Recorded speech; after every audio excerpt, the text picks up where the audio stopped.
getting carried away. I had a cold, and I think I blew my nose, one of them out. So then I went to go get it re-put back in, and I was like, throw another one in there while you're at it. Fuck it. I'm just me fighting age, I think. Is that what it is? Yeah. There's something weird when you're fighting age. Like, you know you're doing it, but you can't help it. Oh, yeah, absolutely. Like, when people make fun of just the way I dress or whatever, or coloring my hair, my piercings, and they always like, is it going to change at some point? And I am hitting an age where I'm like, I can't just do a hard shift one day, but it is funny to think, like, I can't see myself at 65 doing nails. some of the stuff. Yeah. I don't know. Why not? Who gives a shit?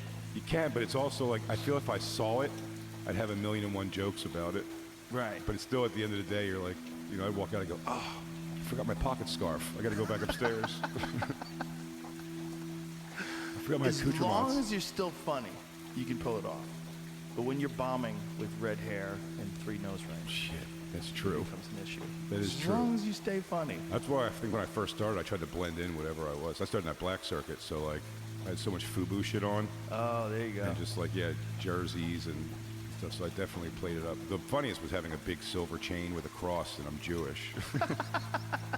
But I just really was like, I think they'll like me more if I have a cross. When I first started, I thought you had to dress like those guys on Evening at the Improv, so I got a blazer and I rolled the sleeves up, and I had like a wacky t-shirt that I wore. The costume? Yeah, the costume. Have a button on your blazer, some wacky button. I watched all those shows growing up, Evening at the Improv, Caroline's Comedy Hour. The evolution of comedy is insane. It's pretty insane. Yeah. The evolution of, just like the fact that these guys, I've watched, we'll always laugh and go back and look at Bill Kirschenbauer. Do you know that? That was the guy, he played, he was the coach on a sitcom. He got a sitcom called Just the 10 of Us, where he had like 8 kids or something. He was like a coach. It was a spin-off show of some sort, but he was just like a zany comic. He just would go on stage and he was just loud and weird. And yeah. Oh, yeah. But these were the guys who made the rounds. Right. Monologists. Yeah. Well, it's almost like their act just got them to a sitcom. Like, that was a real strategy back then. You had an act that could get you to a sitcom. That's all everybody wanted. When I did New Faces at Montreal, my manager at the time, terrible, just gave me, I mean, he was just pushing the old advice. He was like, everything was like, don't be yourself at all. Like, write a set that's going to be, what's your sitcom, basically, and dress, you know, a certain kind of dress like for stage. And I don't know what I didn't know how to, like, what he meant in nice clothes, so I had like black loafers and straight leg, like dark blue dungarees. and like a short sleeve button down shirt. I'm just picturing you with black loafers on. And a short sleeve, like blue button down shirt. It looked ridiculous. And it was so dramatic. It's also funny too, doing it as long as I have now. 27 years I think I'm doing it. Like the hilarious like fake emotion you put into things. I remember having, my daughter was a baby when I did New Faces, and talking to the picture backstage before I went on stage, like, oh, wow. all right, we're gonna go do it. And then had a mediocre set, and all I got from New Faces was like a MTV2 talking head one-off, like, what were they thinking? Or something. What were they wearing? MTV2 presents. You remember those things where you would just start talking shit about people? That's it. Yeah, and they just clip it up. They took, they wouldn't, I did a couple of them, they didn't air most of it. And the one I always remember, because when I would go back to MTV for anything, they would always be like, we still passed the segment around of you doing that, what were they thinking? Yeah. And it was Fiona Apple on an award show years ago. To accept her award, she got there and started quoting. She's like, the great Maya Angelou or something. And I was like, Maya Angelou? I was like, what is she talking about Maya Angelou for? Look, we all loved her as Wheezy Jefferson, and I enjoy her pancake syrup, but... And then they were like, yo, like, you can't call Maya Angelou Aunt Jemima. I'm like, but I'm kidding. Like, but I'm kidding, though. I know who Maya Angelou is. Wasn't it funny that they took Aunt Jemima off of Aunt Jemima? But that was an actual lady who was an entrepreneur. Yeah, and they just could get rid of it because no one's paying attention to why. No, Just go, they just black people decided don't that it dress was like that racist. anymore. They just decided that Aunt Jemima was racist. Uncle Ben. But that's true, right? I mean, this is not a TikTok myth, is it? Make sure that's true. I might have got fooled by TikTok.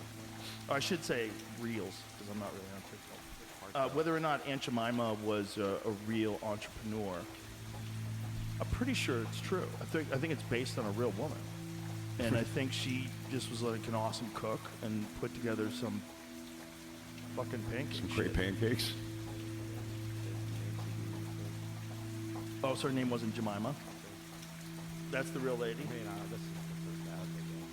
You could tell me that's. You could Oh, tell me boy, that's. hold up. That looks like racist Hold up. propaganda. Look at this. Look at this. Eyes in town, honey. Okay. All arguments are out the window. Eyes in town, honey.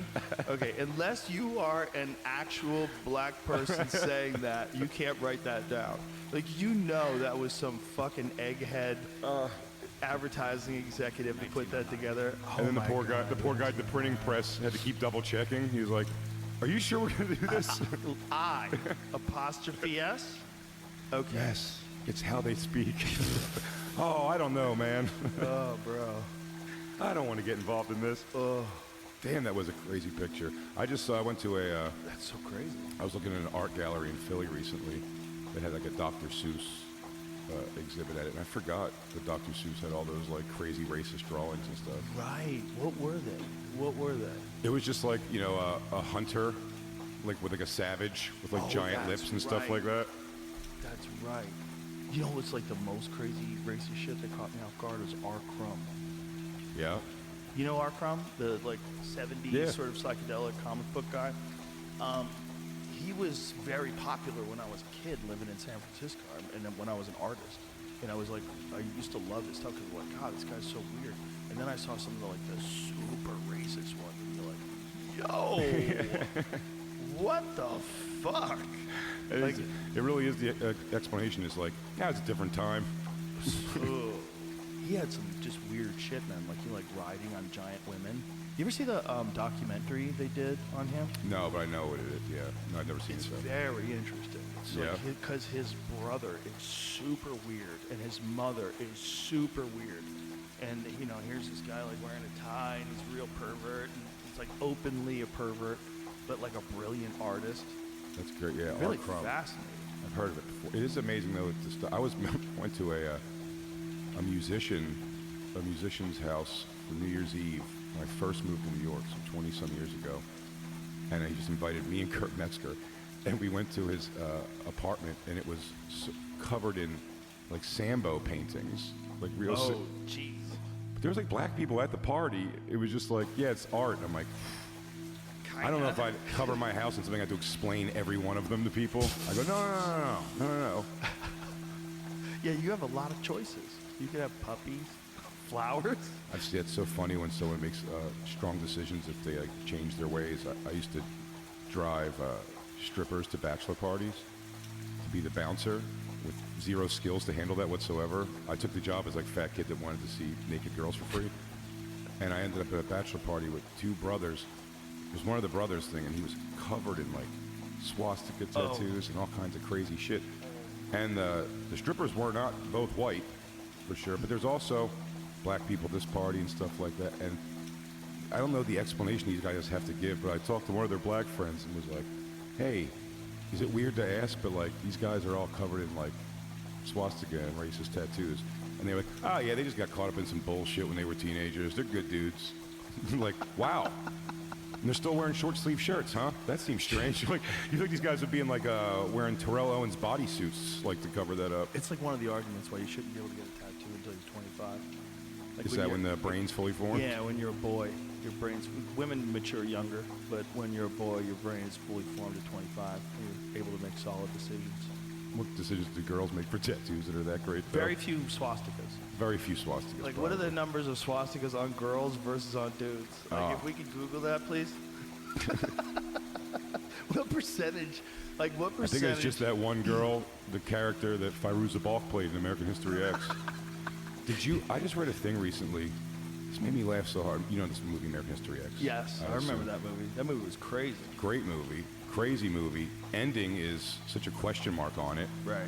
And if you recall, like, you know, he goes to prison, he reforms himself, he comes out, he tries to get his brother out of that mindset of being a white supremacist, and then he succeeds, basically, in telling him the story of what happened to him in jail. And then the next day, he walks his brother to school, his brother gets killed by a black kid, shoots him in the chest, and he dies, and then he goes in to save him. Or he goes in there and just cries, screaming, like, what have I done? You know, his brother's dead now. And then they end the movie. The director, who apparently was a lunatic, him and Edward Norton like fought the whole time. Oh, really? Over like how the movie should go. But the director's ending he wanted to do was after the brother gets shot by the black kid, they were going to show Edward Norton in the mirror, and then with the big swastika tattoo on him, and then he was going to smirk in the mirror and walk off. I was like, they should have played Back in Black after that. He's back, and he's racister than ever. I was almost going to get it removed. Just imagine being smiling and imagine like a Schwarzenegger movie ending to American History X. That is so crazy that he wanted to do that. I mean, not the song, but that is. Yeah, they should have played the song. Yeah, the image of smirking. The song would have been. Everybody would have been so mad. Can you imagine if you cheesed it up just at the end? Like you have this brilliant movie, and at the end, just total cheeseball, curveball ending. Oh man, I remember taking a date to go see. There's a girl I lost my virginity to, who's a little bit older than me, and a very hippy dippy girl, and we went to go see. What the fuck? Was the movie? It was a John Singleton movie. Boys in the Hood? Fuck. No. It was the one on the school campus. Why am I blanking on it? Omar Epps was in it. Tyra Banks was in it. Michael Rappaport was great in it. Higher Learning. Absolutely. I took this girl to see Higher Learning, and the movie is great. At the end of the movie, Michael Rappaport goes crazy. He gets roped into being a white supremacist with the skinhead group on campus. Never seen that. These guys were, like hardcore on-campus skinheads. But they still got loans. It's a science fiction movie. They're like, white power. All right, I got social studies in a few minutes. On campus. I gotta go. Oh my hey, God. Can you finish nailing these crosses together? What year is this? 95. That's so crazy. Yeah, right when I graduated high school. And I take her to see this movie, and it said the movie is Michael Rappaport joins the skinhead group. Black people on this campus. A lot of things. There's like a black party going on. I think a white kid tried to rape a girl, Christy Swanson, and then all the black guys go to help and like kind of beat up the kid who raped her, and then the cops, of course, come and get mad at the black people and save the rapist. Then Michael Rappaport goes nuts, goes on top of the school and starts picking off black people. In a 90-minute arc. Oh yeah, starts picking off black people. One of them kills Omar Epps' girlfriend, Tyra Banks. Oh God. And then he gets into a fight. Omar Epps and him get into a fist fight, and then the cops break it up, start beating the shit out of Omar Epps. And then Michael Rappaport pulls a gun out on the cops when they're trying to stop him. And I know the scene's trying to be like they're trying to keep the situation calm so nothing more crazy happens, but they're going like, it's okay, son. Everything's going to be okay. We're okay. You know, while he's like holding the gun, and then I think Michael Rappaport. Half a shirt tail. I'm like, are you okay? And some people, it's just, I would say that the reason the training is like that, it's not hazing, it's just so we don't lose anybody. Try to make it as real as you can. Well, you got to find out who's going to crack. Yeah, and think of this. In a real scenario, not all undercovers are like this, but in the ones I would usually do, there's going to be a lot of times with no sleep. My skill set led me not to Wall Street. It didn't lead me to the yacht. It didn't lead me to the Mafia Club unless I was standing in the corner and I was muscle for the Mafia guy. It led me to the woods and what you already mentioned, crazy ass meth heads or just ideologies. So I get certified and then I go back and role play, and that's when people start kind of seeing. And you're trying to make a name for yourself. I wasn't getting calls because on paper I'm a white guy with no foreign language. But about every week or so, I would call the undercover unit and be like, hey, you got anything? Hey, it's a big country. You got anything? More medium now. But I mean, you know, I could even be little country at this point, you know. But I'd be like, hey, you got anything for any rednecks with no foreign language? And I'd just wear them down until they'd laugh, and then they finally asked me to come to school. And once you do the school, now there's seasoned undercovers coming back. And they're not only there to role play and to run a school, they're also looking for undercovers for cases in their own divisions. And that's where I kind of started getting into some things. It has to be one of the most exciting kinds of law enforcement. For me, absolutely. It has to be so crazy. And so I mean, at the end of the day, military, first responder, type A personality, we're adrenaline junkies. Yeah, and that's got to be a gigantic rush.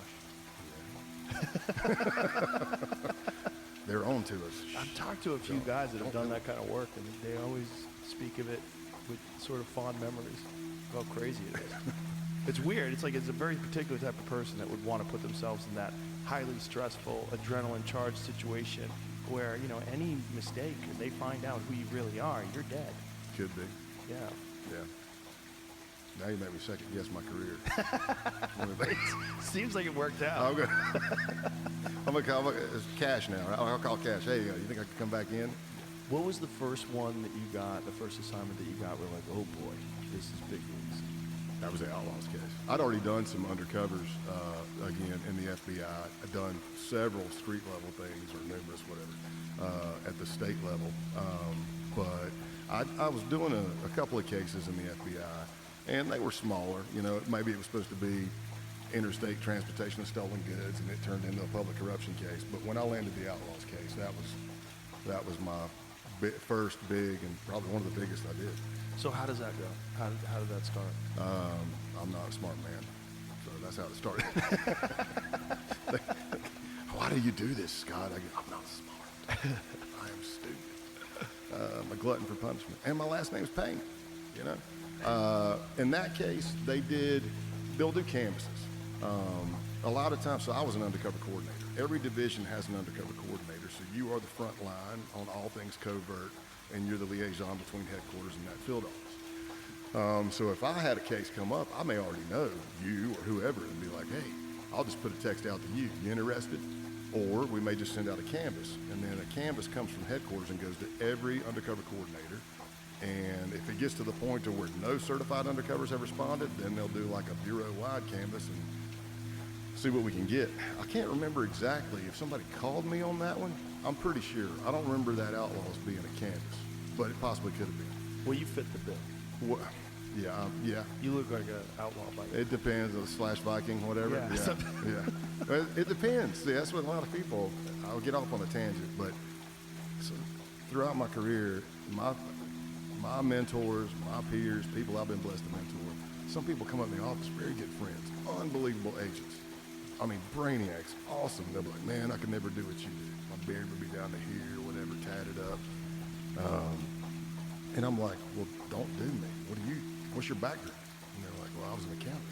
And I'm like, with who before they had been, I was an accountant with Disney or whatever. I was this, I was a lawyer. Well, you be you. Somebody's probably gonna be pissed because they're gonna say it's trade craft, but listen, I could bring you in, and you just walk into the group.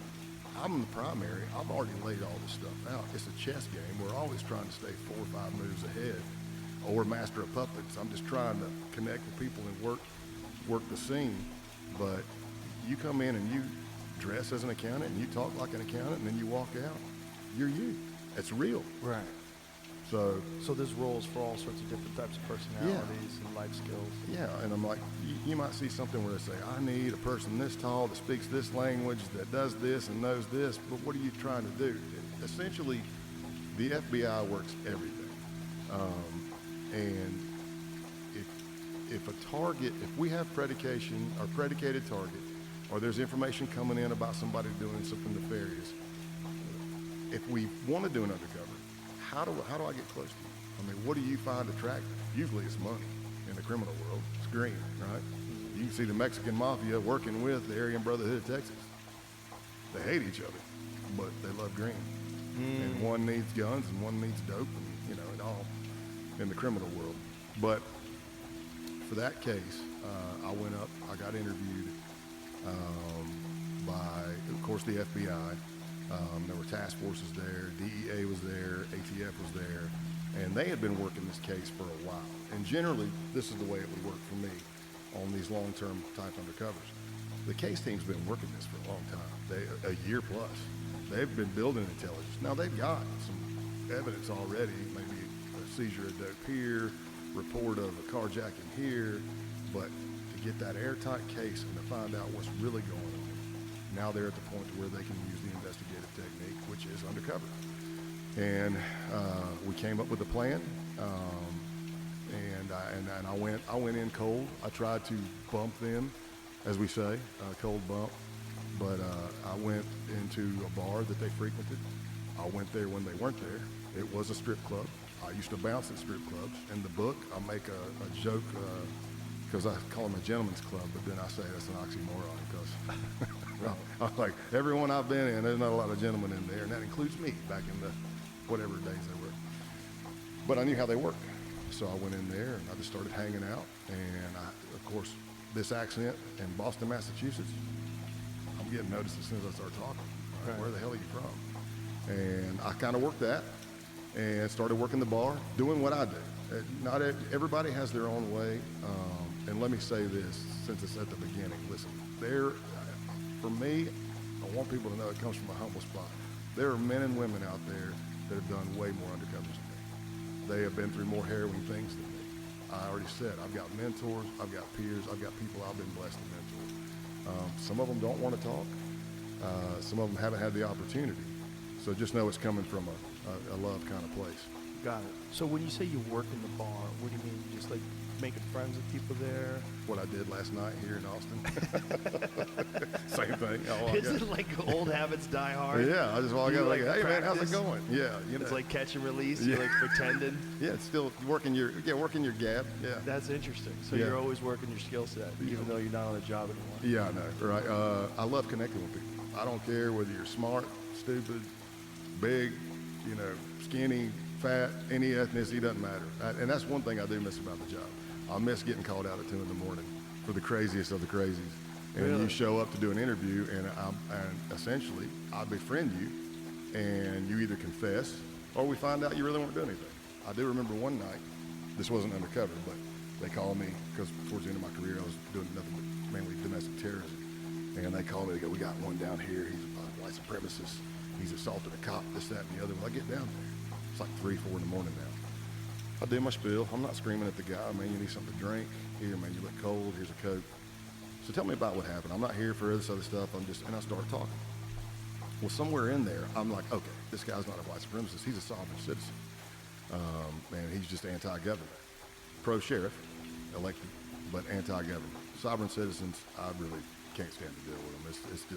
It's like absurdity to the max. Explain sovereign citizen to people. You see it all over YouTube. They don't, like, they get pulled over and I don't need a driver's license. I'm in commerce. I'm in transit. If they touch you, well, that's rape. They think they've got I'm going to forget it, but it's like $175,000, $250,000 being held by the government for each person. It's crazy. They'll start putting liens on people. People put on trainings. So when it first started happening, a cop pulls you over and they see like this thing signed in blood and the paperwork looks legit, but I never got that training. Is this legit? I guess I can't pull this guy over. Then you start diving in, you start getting the training again. These people are full of crap. And then you see the cops popping the window and dragging them out of the car. You're still going. But this guy was a sovereign citizen. He had a brother. And we're talking, and he's telling me this stuff, and the Constitution, and the Declaration of Independence, and I'm like, yeah. And I said, but how do you know that's what the forefathers meant when they signed that? And he said, because I was there, son. Oh, boy. And that's when I went, oh, he's not just a sovereign citizen. He's a kook. He's crazy. Why did it take me this long to find out? He said I was there? Yeah, I was like this. He goes, because I didn't even miss a beat. I go, how do you know? Because I was there, son. And I went, there. Oh, you've been reincarnated about 4 or 5 times. Oh. And I'm like, and you got this life this time? You got the one you're living right now this time? Well, you're talking to me at 4 in the morning. You look like you've had a rough life. I mean, I would, if I was going to buy into, reincarnation, I'd want to come back as maybe like my mom's dog or something like that, Eat, stay. Cool. Yeah, something, get just a great life. Sleep, eat, and play. But, so back to the Outlaws thing. I go in, and I'm just shooting the shit. I'm just working the bar. I'm telling jokes. You get a crowd of people around you, and that's not true crowd. I mean, that's just me, right? And by the way, for the listeners who may not know, little intervention. If you buy all your friends all their drinks and their food all the time, they're probably not your friends. You know what I mean? Yeah. I got all kinds of friends. Those aren't your friends. Right. Stop paying. They won't come around anymore. But that's kind of what I was doing. And then now we get to the night to where the Outlaws are leaving their clubhouse And for the listeners that don't know, in the biker world, especially 1%er world, there's a mandatory meeting every week at a clubhouse, and they refer to it as church. So they're leaving church. I get the surveillance team telling me, hey, man, we're leaving church. I'm like, cool. I'm at the bar, already the foxy lady in Brockton, Massachusetts, and It's a rough town. right, and marvelous Marvin Hagler. Yeah, I'd yes, go for a sir. jog, and I'd go, Petronelli brothers. I'd go, oh, Marvin. Yeah. Yeah, I'm like, yeah. But they tell me they're coming. Now, the intelligence that they provided me when we started getting this case together, I was like, hey, man, can they wear their colors, their cuts, their leathers in the bar? And they said, no, they don't allow that. And I'm thinking in my mind, well, that makes my approach easier because I'm not a tattooed guy watching naked women listening to heavy metal and drinking next to a guy who's watching naked women and heavy metal drinking. They had that part wrong because about 13, 15 outlaws come walking into the bar, take the whole back bar. They're all wearing their colors. So that, does that change my approach? Yeah. I think it does. Yeah. Unless you want me to go up, and as I say when I'm teaching this, I go up and I go, what do you say? Come and go, hey, you boys ride? What do you? Nothing? No? All right, fine. I'm gonna go back on the other side of the bar. Please don't beat my ass. So I just was being loud and boisterous. It's me. That's what I do. It doesn't always work for undercovers. Some people don't like it, but it's my personality. Are you allowed to get drunk? Boy, that's a tricky question. Yes, I can drink. But here's the thing. Let's say that Outlaws case. That was 2 years. So there's 2 years of recordings of you seeing me turn a jack and go-go, right? I'm anal. Even though I look and sound like trash on paper, I'm pretty tight. And I wanted to be good. I wanted to always get better and be more well-rounded. So I would watch. And even if I caught myself at 5 in the morning, 6 in the morning, slurring, as I'm listening to it, I'd be like, dadgummit, man. And then I'd listen, and within 5 minutes, I'd be back. But you got to remember, all that could be played in front of a jury. And if I'm on there slurring and saying a bunch of stupid stuff, I mean, how does that affect my articulation for what I was doing? But was my alcohol tolerance very high? Yeah, you're a big dude. Yeah. Probably put some away. I did. Kind of still do. I tell you what put me on a 3-month timeout was CPI. Really? Yeah, because you go down there and you get the So stem let's cell. explain it. We're talking about the Cellular Performance Institute that my friends run down in Tijuana. Absolutely. Great facility. I will tell you my previous hospital visit before I went to Tijuana, I almost died.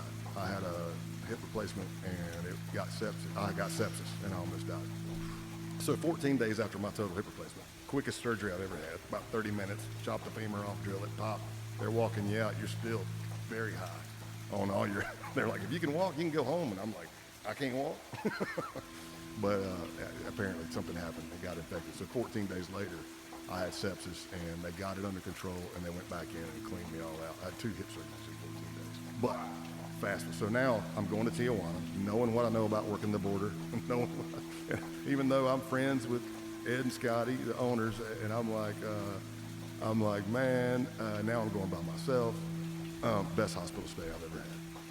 CPI is Phenomenal. It's phenomenal. It's an amazing place. Phenomenal. And what got me stopped, cut back on my drinking is, I got down there. You can't drink the week before, especially if you're getting the IV stem cells, because they travel through your body and they grab stuff. So if you drink and it sees your liver working harder, it's going to go to your liver. So you're kind of wasting the shots.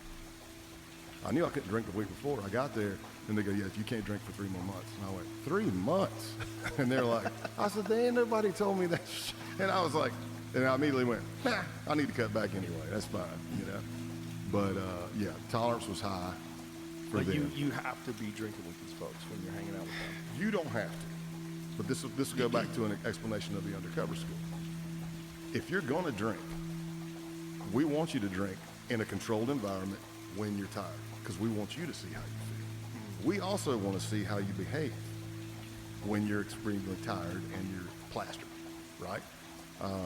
So you have to know that. In other words, you don't want to find out in the middle of the clubhouse that you can't handle your shit. Right.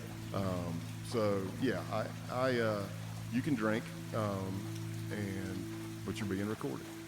So be wary about it. What about drug use? Is this tradecraft or not? maybe this is the easiest way to say it. If I believe my life is in danger, and like literally, I'm getting ready to die, I will snort the lacquer finish off of this damn table. And then I'll be like, is that all you got? You want me to do some more? Right. Because I really don't feel like dying right now. This episode is brought to you by LifeLock. Tax season is already stressful. You shouldn't have to worry about identity theft on top of everything else. And trust me, it's a big worry, especially since during tax season, your sensitive info does a lot of traveling to places you can't control. It goes through payroll, your accountant, or your tax consultant, and countless other data centers on its way to the IRS. Any of them can expose you to identity theft because they all have the info on your W-2, just the ticket for criminals to steal your identity. It's no wonder last year the IRS reported tax fraud due to identity theft went up 20%. You need LifeLock. They monitor millions of data points per second and alert you to threats you could miss. If your identity is stolen, LifeLock's US-based restoration specialist will fix it, backed by the $1 million protection package. And restoration is guaranteed or your money back. Don't let identity thieves take you for a ride. Get LifeLock protection for tax season and beyond. Join now and save up to 40% your first year. Call 1-800-LifeLock and use the promo code Joe Rogan, or go to lifelock.com/Joe Rogan for 40% off. Terms apply. And then I need to get to the team. I need to get out. I need to get to the case team, and I need to get to an emergency room to make sure I'm not ODing, especially today with fentanyl and stuff. But that's kind of the general rule. I would say it's probably not a good idea for you to do drugs. Just without answering it completely, let me give you this. You're going to trial. We've got a 2-year case against you. And I'm up here articulating what I did. It's in my documents. It's in the recordings. And we've built this case. Usually with undercover cases, in my experience, the evidence is so overwhelming. The only thing the defense can claim is entrapment, which you should be able to shoot that down pretty quick if you've done your due diligence. Or they try to make you look like a piece of trash on the stand. So imagine if they're saying, well, he did dope with us. You need to be able to articulate, did you? Why did you? That's more movie stuff. It does happen on levels, and I wish it didn't, but it happens on levels where people don't have training. And that's sad, because there have been plenty of people, let's just use biker gangs, from law enforcement, from local small department all the way up to feds, that have infiltrated biker gangs, that have patched and gotten their covers, but the cases went to crap. They lost themselves, they lost their marriage, they became addicted to drugs. So we shouldn't be, there's no case worth that. It's probably, that's the best way to say it. There's no case worth you getting addicted to drugs or endangering yourself. Just walk. So what is the dance of getting to the bar, becoming a regular, and then eventually getting to know these guys? So that first night, I'm being loud and boisterous, and they did say that there was one particular member who loved to be the center of attention, and he loved to be surrounded by big dudes. Take that for what you want. I don't know. I didn't dive too deep into that one, but when you say hang out with big dudes, Are we wearing clothes? Why is there a jar of Vaseline over there? What kind of party is this? What's with the cameras? Yeah. Hey, Scott, have a drink of this before you come in here, and sign this NDA. Yeah. What? So I start befriending them, and I'm being loud. Let me take it back. I'm being loud. This guy did like attention. Rogan. That's code Rogan for new customers to get $200 in bonus bets when you bet just $5. Only on DraftKings. The crown is yours. Gambling problem? Call 1-800-GAMBLER. In New York, call 877-8-HOPE-NY or text HOPE-NY 467-369. In Connecticut, help is available for problem gambling. Call 888-789-7777 or visit ccpg.org. Please play responsibly. On behalf of Boot Hill Casino and Resort in Kansas, 21 and over. Age and eligibility varies by jurisdiction. Void in Ontario. New customers only. Bonus bets expire 168 hours after issuance. For additional terms and responsible gaming resources, see dkng.co/audio. Do the Right Thing was Spike Lee's first big hit, Yeah. right? I think he was in that. May have been. Was he in it, Jerry? I didn't watch a lot of Spike Lee. Oh, he had some bangers in the early days. Mo Better Blues made me feel lazy. Because I remember Denzel Washington would practice every day. You know, like he was an artist. He would practice every day. And his girl was trying to fuck. And he was like, no, I have to practice. And I was like, wow, I wish I was like him. I wish I lived practice more than pussy. I would think about that like as a comic. Like even when I was a professional comic in the early days, I didn't spend my whole day writing. I was fucking off, playing pool and hanging out with my friends. No, I thought it was a... Oh, really? Interesting. You're thinking of Danny Aiello. I don't know who I'm thinking of. Who am I thinking of? Go to Do the Right Thing cast. Turturro? Maybe I'm thinking of Turturro. That is probably who you're thinking of, actually. That is who I'm thinking of. It's hard to see in that picture, That's but when he was crazy younger. because he's yeah. younger. Michael's a lot younger.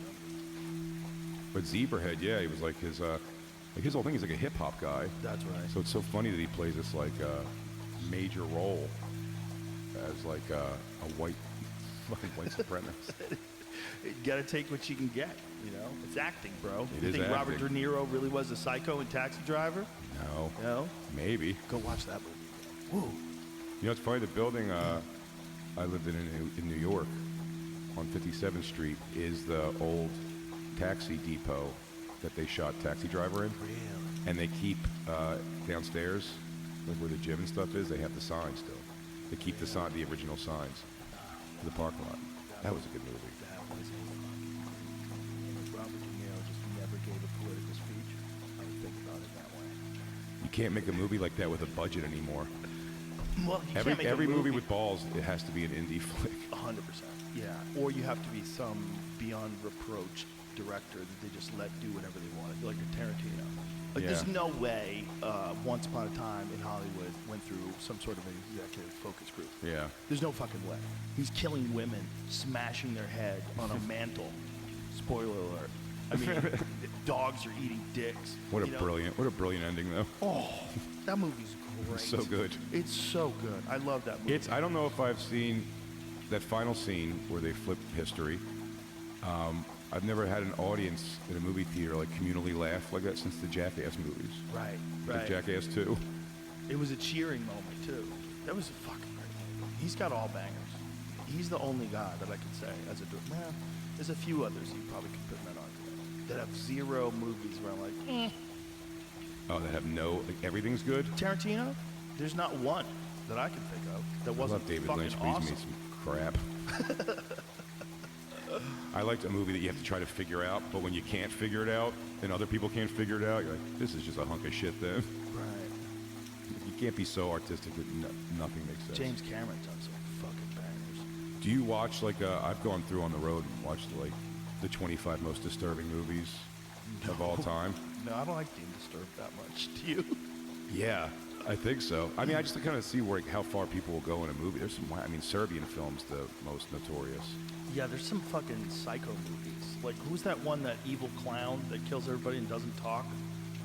The Terrifier? Oh, Terrifier, yeah. Bro, these But, I mean- movies are fucked up. Yeah, but they're campy on purpose. Like, Well, they're so over the top, There was like, a whole violence that it's silly. category of film. I was really into horror movies when I was young, and there was a whole category of films that were just gore films. It was Yeah. They were called gore. It was like a gore. It was guys that would like chop women up with an axe and pull their guts out and rub them all over their face. Like, fuck. They also had excessive nudity in them.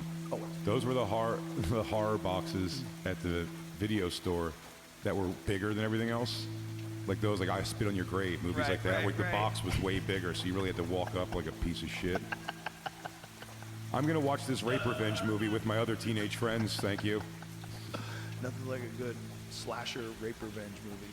Yeah, Revenge there's so many. movies are the fucking best. Why is that? We're so dumb. We like to just sit there and watch this guy kick everybody's ass. Yeah, fuck him up. Like, Yeah, it's RoboCop. Love it. It's Yeah. the fantasy. Did you ever see Sisu? No. I think it's my favorite. It's next to John Wick. It's my favorite. It's probably right up there with John Wick as my favorite revenge movie of all time. It's about a guy, and the whole movie has no English in it. It's in World War II. Is it Finland? And this dude is a soldier who retired from the war and became a gold miner. He made a little score and was trying to get to the town with his score, and he runs into the Nazis. And it's so fun. It's so fun. Because you could tell this guy does not want to do this, but he's got to kill everybody. And they all get cocky with him. What do you think the mindset is? Nice. So it turns out this guy was like famous in the war for being impossible to kill. He has scars all over his body. He's like the absolute worst guy. And they found him, and he kills everybody. Spoiler. And it's fucking great. It's just fun. What do you think the mindset is behind like a Liam Neeson, who, I mean, there's a movie comes out almost bi-monthly of him getting revenge for something. Hey, it's a living. I get, like, but It's Bruce better Willis than started doing that community towards theater. the end. Bruce Willis at the end started doing that. Did he? Yeah, just movies that were just like 2 words or something. Well, I think he was suffering from that illness for quite a while. You know what it is? It's called aphasia. Yeah, it's dementia, right? It's not good. Yeah, it's bad. It's real bad. I don't know what causes it, whether it's genetic or what have you, but people, they slip away.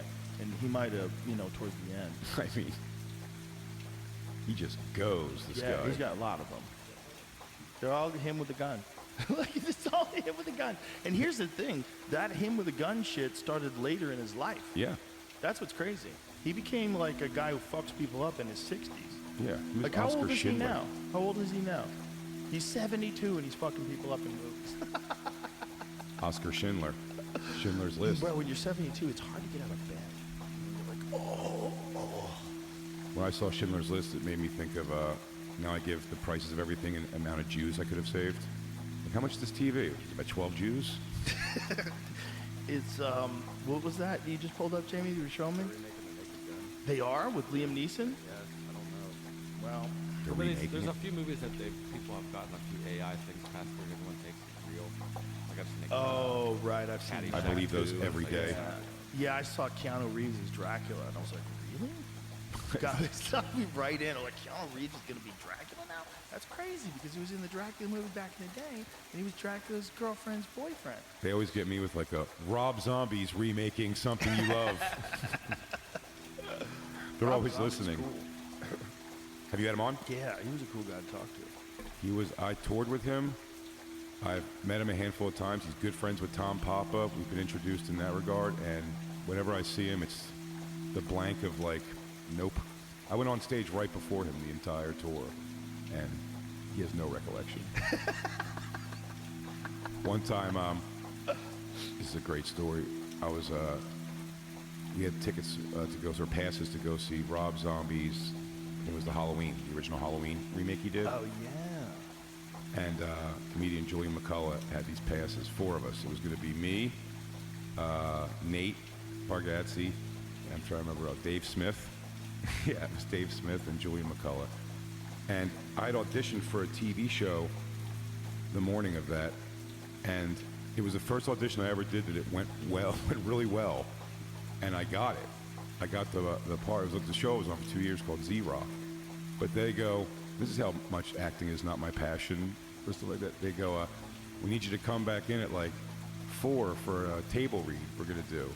And all I thought was, I was like, shit, that Rob Zombie movie starts at like 6 o'clock. I was like, how long are we gonna be here for? They're like, it should only take an hour or so when we get back here. And it was running late when we got back there. So I told Nate Bargatze to go, I'm like, hey, go down there and get in line, to make sure we get into this thing. I don't know if they're overselling it or not. And he goes, all right. So I get out of this thing, and I'm rushing down. We're walking to this movie theater, and I call Nate. This is so defeating. I go, hey, you're down there? He goes, I don't know if I'm at the right theater. And I went, what do you mean? He goes, I mean, there's a big line for something. And I was like, go get in that line, Nate. And he was like, oh, that's it? So we get there. We're so far back in line, there's no way we're getting in this movie. And I'm like, shit, Julian's very handsome, so we sent him up to kind of schmooze the girl up front, no dice. And then I see Rob Zombie walk into the diner next door. And I go, this might be our chance.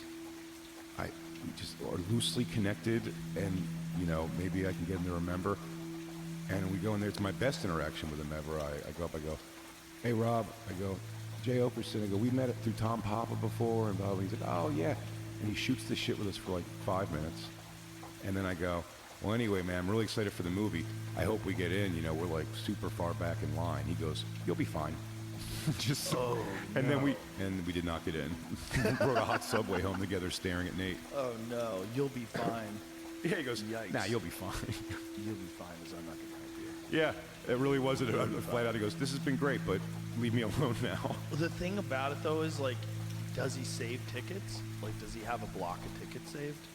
You know For what I sure. For sure. mean? Not for the guy at the diner though. There's some people you just don't resonate with in the world, I think. Well, in a time. I don't know. Dave Chappelle's another one. Dave Chappelle, I've met over the last 25 years a dozen times. I did some punch-ups on season 1 of Chappelle's show. He bumped me and Kurt Metzger off a weekend in the thing, and we were there, and we hung out with him there. And every time I see him still, it's just completely unfamiliar.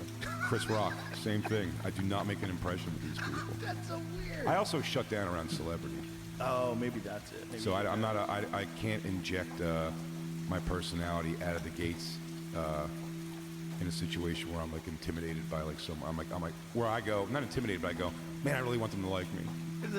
Isn't that weird? Because you know so many famous people. But you know what I mean by wanting to like not like me, but I go I know. if I try to be funny and I whiff, Right. this sucks. You just feel nervous. Right, so I'm like, Yeah. I could just lay low and not take the risk of being not funny by accident. That's hilarious. It's hard to There's feel no one like- who intimidates you anymore. I mean, the people you have in here and just strike a conversation with is unbelievable. No, people don't intimidate me anymore. They inspire me. Some people are fascinating. They inspire me.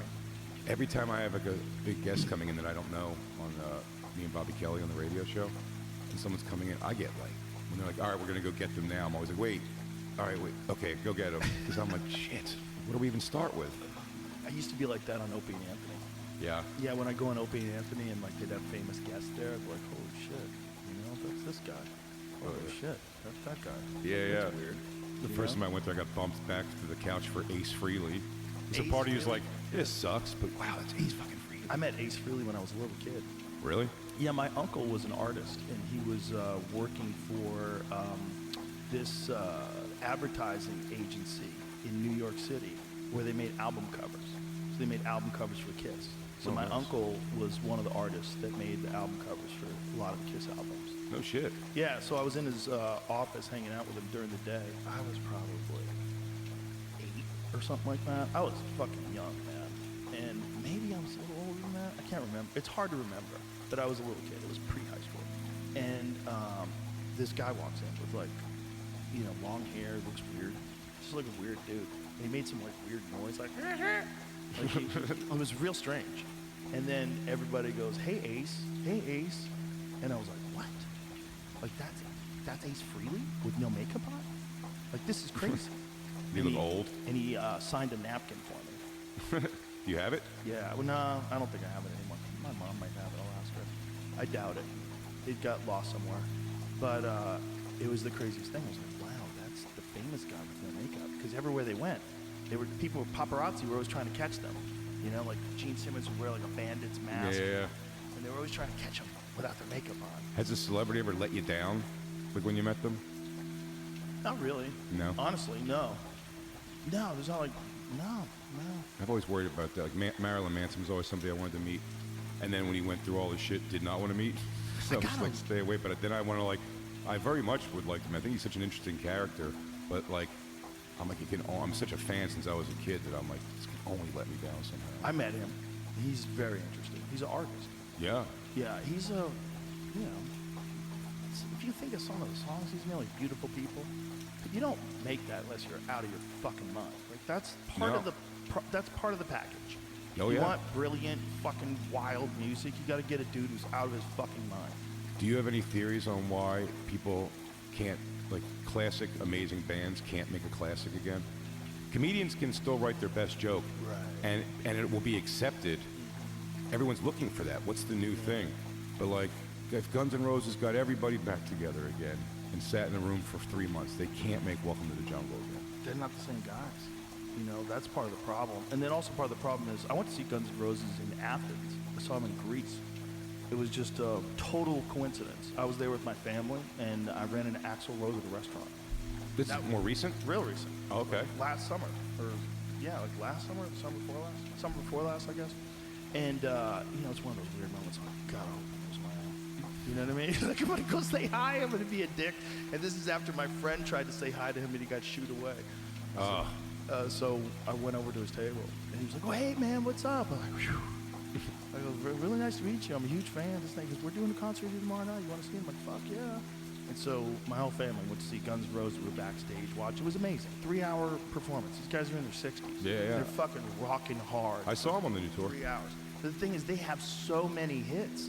If you want them to do all the songs you love, it's going to take a long time. And if they're going to add new songs, Isn't it crazy, too, that it's essentially 4 albums? crazy. All of that from 4 albums. Bangers. Yeah. You know? Oh, they did great. I was Oh, my pretty God. impressed with, I mean, again, the age. Dude, Welcome to the Jungle to this day. I'll hear that song and go, God damn, that was a fucking good song. I took my parents to see it in Madison Square Garden, and it was such a weird. I got so strange. The things I get emotional about are ridiculous. I got like teary-eyed emotional when it starts Welcome to the Jungle. You know, they start playing the riff, and I got immediately teary-eyed because I was like, it just took me back immediately to a time. It was like a time travel, and I was like, holy shit! I'm like 11, 12 years old and got this album, and my mom was like, what is that shit? You know? And now my mom's like here with me watching them as a classic rock band. What year did Welcome to the Jungle come out? 87, I want to say. 86. I remember being right out of high school at the gym, lifting weights. The first time I heard it, they were, you know, at the gym, everybody would just play what's on the radio, you know, WCOZ, and we were listening to the, I think it was WBCN, the Rock of Boston. Appetite for Destruction, 87. Yep. So that was 2 years out of high school, and I was like, wow, listen to this. Do you know the first time I heard it, and like kind of like backwards tracked it from there? I think it came out. Pretty sure it came out first. Was the movie Deadpool? Oh yeah. Or the Deadpool, Clint Eastwood. Yeah. And the scene was pre-famous Jim Carrey plays a rock star junkie, and they're shooting his music video, and the song they're using is "Welcome to the Jungle." Really? Yeah, you can see it's pretty popular to see. It's if you look that up, Deadpool, the Deadpool. When Deadpool Jim Carrey. When did Motley Crue come out with "Kickstart My Heart"? It's probably 86.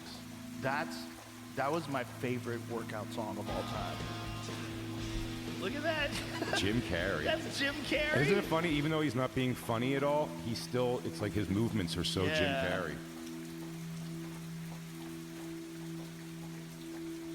Like Oh, again, right. But like again, you don't get to be Jim Carrey unless you're out of your fucking mind. No, he's showing that now too. You don't get to be that guy. You don't get to be Fire Marshal Bill unless you're out of your fucking mind. I'll make a lot of concession for someone's process, but when I watched that documentary about him doing the Andy Kaufman movie, and he, Man, unbelievable people.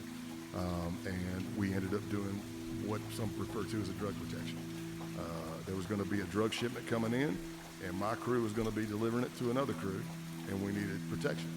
And we did it in Brockton, and several outlaws hopped in on it.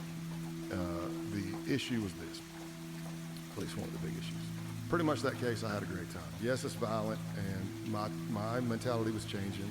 There is a podcast it's a series that's going to be coming out with the book, and they actually interviewed one of the task force officers who was over me on that case in the Outlaws. And I remember him calling me and saying, "Hey, what can I say?" I said, "Tell him the truth." I said, I want to know what you were thinking. I know what I was thinking." And it was really, really surreal to hear him talking about he could see my personality changing. He could see, and like the FBI office might be saying, we want him to patch, and he was over here fighting going, hell no, we're getting everything we need now. If he patches, then they can order him to do shit. And it was just really cool to hear that. But essentially for the case, it was me, an FBI case agent, and 2 task force officers. We had Detective Joe Cummins from Brockton PD, Sergeant Higginbottom from the Massachusetts State Troopers, and then an agent with the FBI, and that was it. I mean, they would add some here and there, but for 2 years, that was it. It was us. So now we get to this point to where we're like, man, let's do this drug protection. And the assistant United States attorney was like, hey, if you're going to be at the clubhouse, or do they talk about this at the clubhouse? And we're like, yeah. And he goes, well, that would be awesome if we could get that recorded, because it helps, right, to show what they're planning on doing. So the night before the deal's supposed to happen, they don't know it, but we've got 40 kilos of real cocaine and 1,000 pounds of weed, real. So you can imagine SWAT teams are involved. Because, can you imagine if the FBI lost 40 kilos of cocaine and Brockton and Taunton's are all wide awake for the next week, you know? Or there's ODs, you know, because that's a liability. Did you say you had 40 kilos? There's only 39 here. I don't know. No, I'm just messing. But, so they say, hey, Joe Dogg's calling me. It's night at church. He says, hey, I need you to come to the clubhouse. I'm like, all right, cool. And of course, I'm thinking, I'm type A. I'm Scott Payne. I got this. Let's go do this, man. These are my boys. I've been doing this a year and a half. And I went into the clubhouse, and what I couldn't see, and I won't say where the recording devices were at because that's trade craft. But let's just say I had a video and recording device hidden somewhere in my clothing. I had a completely audio recording device somewhere else on me, and I had a transmitter, batteries, so the team could listen in. And I went into the clubhouse like normal, but what you can't see, if you go back and you watch the video, is if I'm facing this way, and I'm shooting the shit with you, and this is the bar, and you're laughing at my jokes like always, when I would turn my head to look this way, it's still filming, and I didn't see it because I turned my head. They go stone face. And I missed it. I didn't see it. I do know that when I got to the clubhouse, I knock on the door, I'm knocking on the door. I'm like, you know, Joe Dogg's props. Hey, we're not ready yet. And I'll go, well, why the hell did you tell me to come? I was being smart. I'm like, what's the deal? Why would you say come if you're not ready? I didn't pick anything up. So I go in, and for the listeners that may not know, at least in this clubhouse, if you're not a patch member, which I wasn't, they offered it several times. They wanted me to patch, but I'm with what I said to the task force officer. I said the same thing. I'm like, look, if I'm a probate and they say, get your shit text, we're going to go jack this dude, I kind of got to go. I mean, if I don't do it, I'm either getting kicked out or beat down or whatever. Right. But being a high-ranking member of an international theft ring that they're making money off of, so a little different. We were getting everything we wanted. So I go in the clubhouse. I missed that. I also missed that in the back, one of them, Chocolate Scott, it looks like he's dancing to the song that's playing, but he's warming up, and I missed that. And then my second closest contact, Clothesline, says, hey, Tex, you got a minute? And I said, yeah. And we walk. I've been in that clubhouse, I don't know how many times, Joe, but there's one door I'd never been in. And that's the door we went in. And it was a very tight stairwell into, you can say a basement, but that's being very, I'm stretching it. Because I could probably touch the wall on both sides and I couldn't stand up straight. So they bring me down in there, they brandish their weapons. One of them walks in behind me, he's on the steps, so they got their pistols. And my friend says, hey, there's a lot of shit going on. It's my job to take care of my brothers. I need you to write down your full name, your address, your phone number, all kinds of stuff. And I need you to take off all your clothes. I need to check you for a wire. Whoa. Here's the problem. Had I not been wired, embarrassing, yes. Naked with a bunch of men around you in a cold basement. Yeah, that would have been bad, but it would have been no threat. But I was wired to the hilt. And so you think, man, do you fight? Do you try to get out? Well, there's already 2 or 3 there. I'm probably going to do some Tommy Boy shit and knock myself out on the joist as soon as I start trying to fight. And then upstairs, there's, 10 more outlaws. And that door, what I was getting to earlier, I didn't say, if you're not a patch member, you can't touch the door. That door has more than one deadbolt on it. They had welded metal hooks to the frame and put one of those like shipyard metal bars across. So from a breacher standpoint, it's a fortified door. It might be easier to breach the wall next to it. So we're down there in the basement. And when I go to write my name down, I forgot my middle name. And that's because I was having an oh crap moment. I had an adrenaline dump. Same thing as cops in shootouts, military in shootouts, somebody in a car wreck, first time, everything. When you're having that adrenaline dump, everything slows down. You get auditory exclusion. So everything you're hearing sounds like you're underwater. It's going whoosh, whoosh. It's slow, like you're talking to me like this. Time dilation. Your eyes are clicking. You look and everything's in frames. everything's slowing down. Your hamstrings get really rubbery. You feel your heart beating. I mean, you feel everything pulsing. And what seems like 10, 15 minutes is probably 30 seconds. And that happens. That's an adrenaline dump. So that was happening. And I forgot my middle name. And I'm going, Scott Calloway, Scott Calloway, Scott Calloway. I'll start going through this damn Rolodex in my head. And I'm going, Scott Calloway, Scott Calloway. I'm going, Scott Joseph. I go, no, damn it. That was my middle name for another alias, you know. And I don't realize that I do a distraction technique or something to try to get more intelligence. I would have never known I said it, would have never agreed I said it had I not seen it in the recording. But I turn and I go, and what else do you need? And by the way, you've got a bass line of me now, my voice. It did not sound like this on that recording. My throat was tight, the octaves, I mean, it was very higher than normal. And I'm like not even enunciating that well. I'm like, and what else do you need? And they're like, what? I go, my name and what else? Well, now I hear them scream up and they go, what else do you need for that website? So now I know, oh, they're gonna Google me. Back then there was who'sarat.com, things like that. So I'm gathering that evidence or intelligence. And then I remember my middle name was, my initials were SAC because I'm an idiot and I thought it was funny because SAC is the head of an FBI division and I knew I was never gonna be one, so. So I made my initials SAC. So I remember my name, Scott Andrew Calloway. And then I write that down. Well, now I take off all my clothes. I take off my outer clothing, all my shirts. I take my boots off, and I basically pull my underwear and jeans down around my ankles. So pretty much naked from ankles. I mean, I'm definitely naked from ankles up. And he starts searching me. And I'm having an oh shit moment. And he's trying to talk to me, and like we'd known each other for a year and a half. So I'm not saying it out loud, but if you saw what my face was saying, what my face is saying and asking is, tell me I'm okay. Is this okay? Well, clothesline, because we were tight, hits me back with a face look that's like everything's all right. This is just procedure. However, he didn't know that I'm an undercover agent and I'm wired. So that adds a whole other issue. So he searches me. I think we're done. He even, one point, he even tells me, he says, trust me, if somebody accused me of being a Fed, I'd probably smash him in the fucking mouth. And I said, those are his words.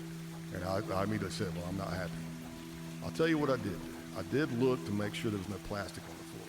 And I've had people ask me, what does that mean? And I go, well, listen, if you're in the criminal underbelly of society and there's plastic on the floor and they're telling you to walk on it, yeah, it's to clean up the blood. I didn't see that. I saw a rope, I saw pistols, and I knew I didn't have a chance in hell of getting out of there in one piece. So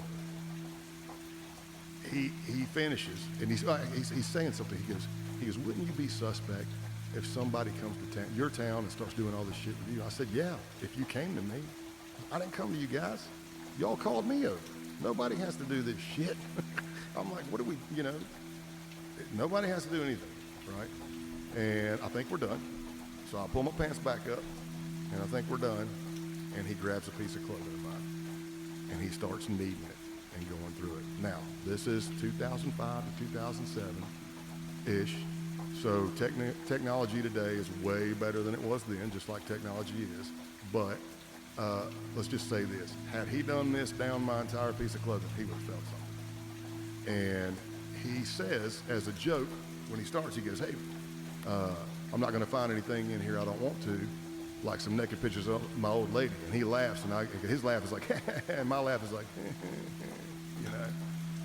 And then I'm watching him go down this piece of clothing, and he's doing this, and he's kneading. And you can hear, again, I don't know how to do it, but on the recording, you can hear me go, an audible sigh, because I'm like watching it. I'm going, what am I going to do? So here's how it ends. He doesn't find it. Wow. Almost. I mean, like, very, very close.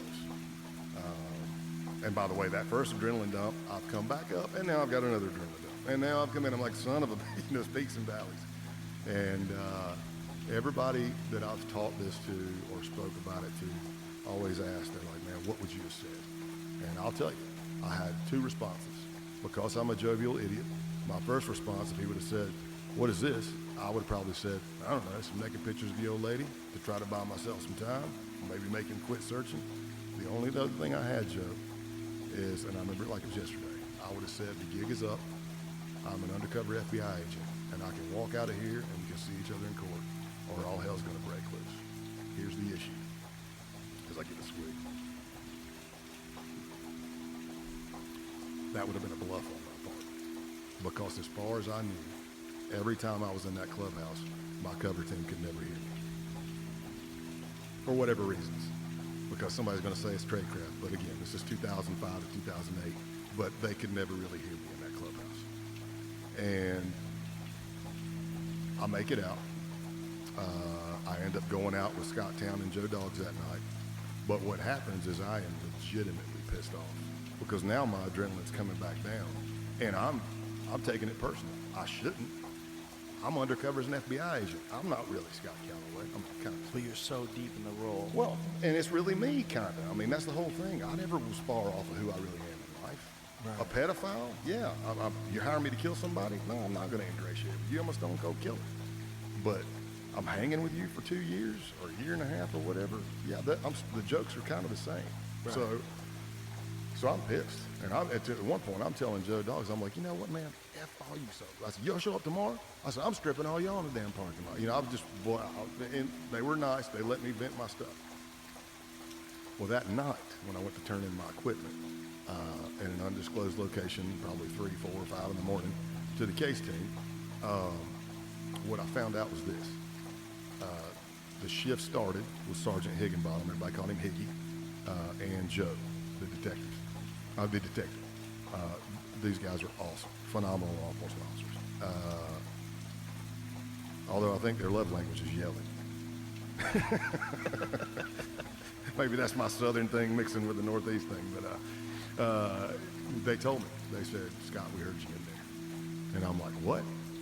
When I had that first interaction with Joe Dogs, they are very street smart, they're very good investigators, and they have been working this group forever. Something that happened in that first interaction made their spidey senses, or the Holy Spirit, if you're a believer, say, something's not right. They had pulled close enough, they heard everything.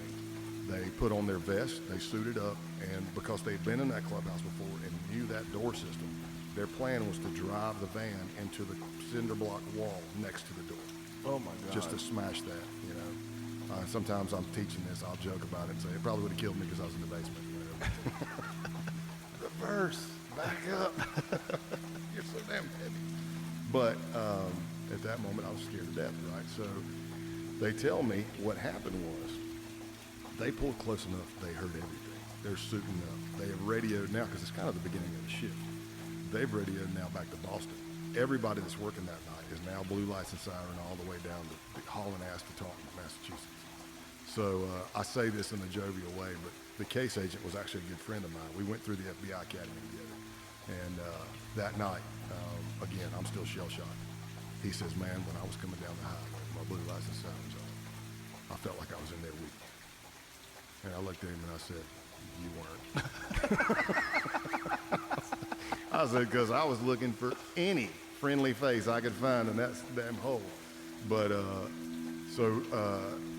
that night, we haven't talked about my family. I try not. Well, I take it. In the book, I'm very transparent about where things went south with the family, where my marriage almost ended. You know, 911 hang-ups, stuff like that. But at that point in time, I'd bought my wife. Everybody's pretty familiar now with a burner phone.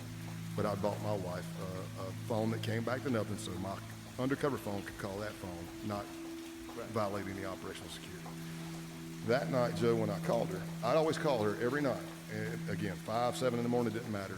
And it might just be, she wakes up and says hello, and I go, hey, I just wanted you to know I'm done. Heading back to the hotel room. Whenever I wake up this afternoon, I'll call you. It might be that quick. That night when I called her, the first thing she said, It's hard to do. Doesn't mean it's good to do. There's a lot of things that are hard to do that you don't necessarily want to do.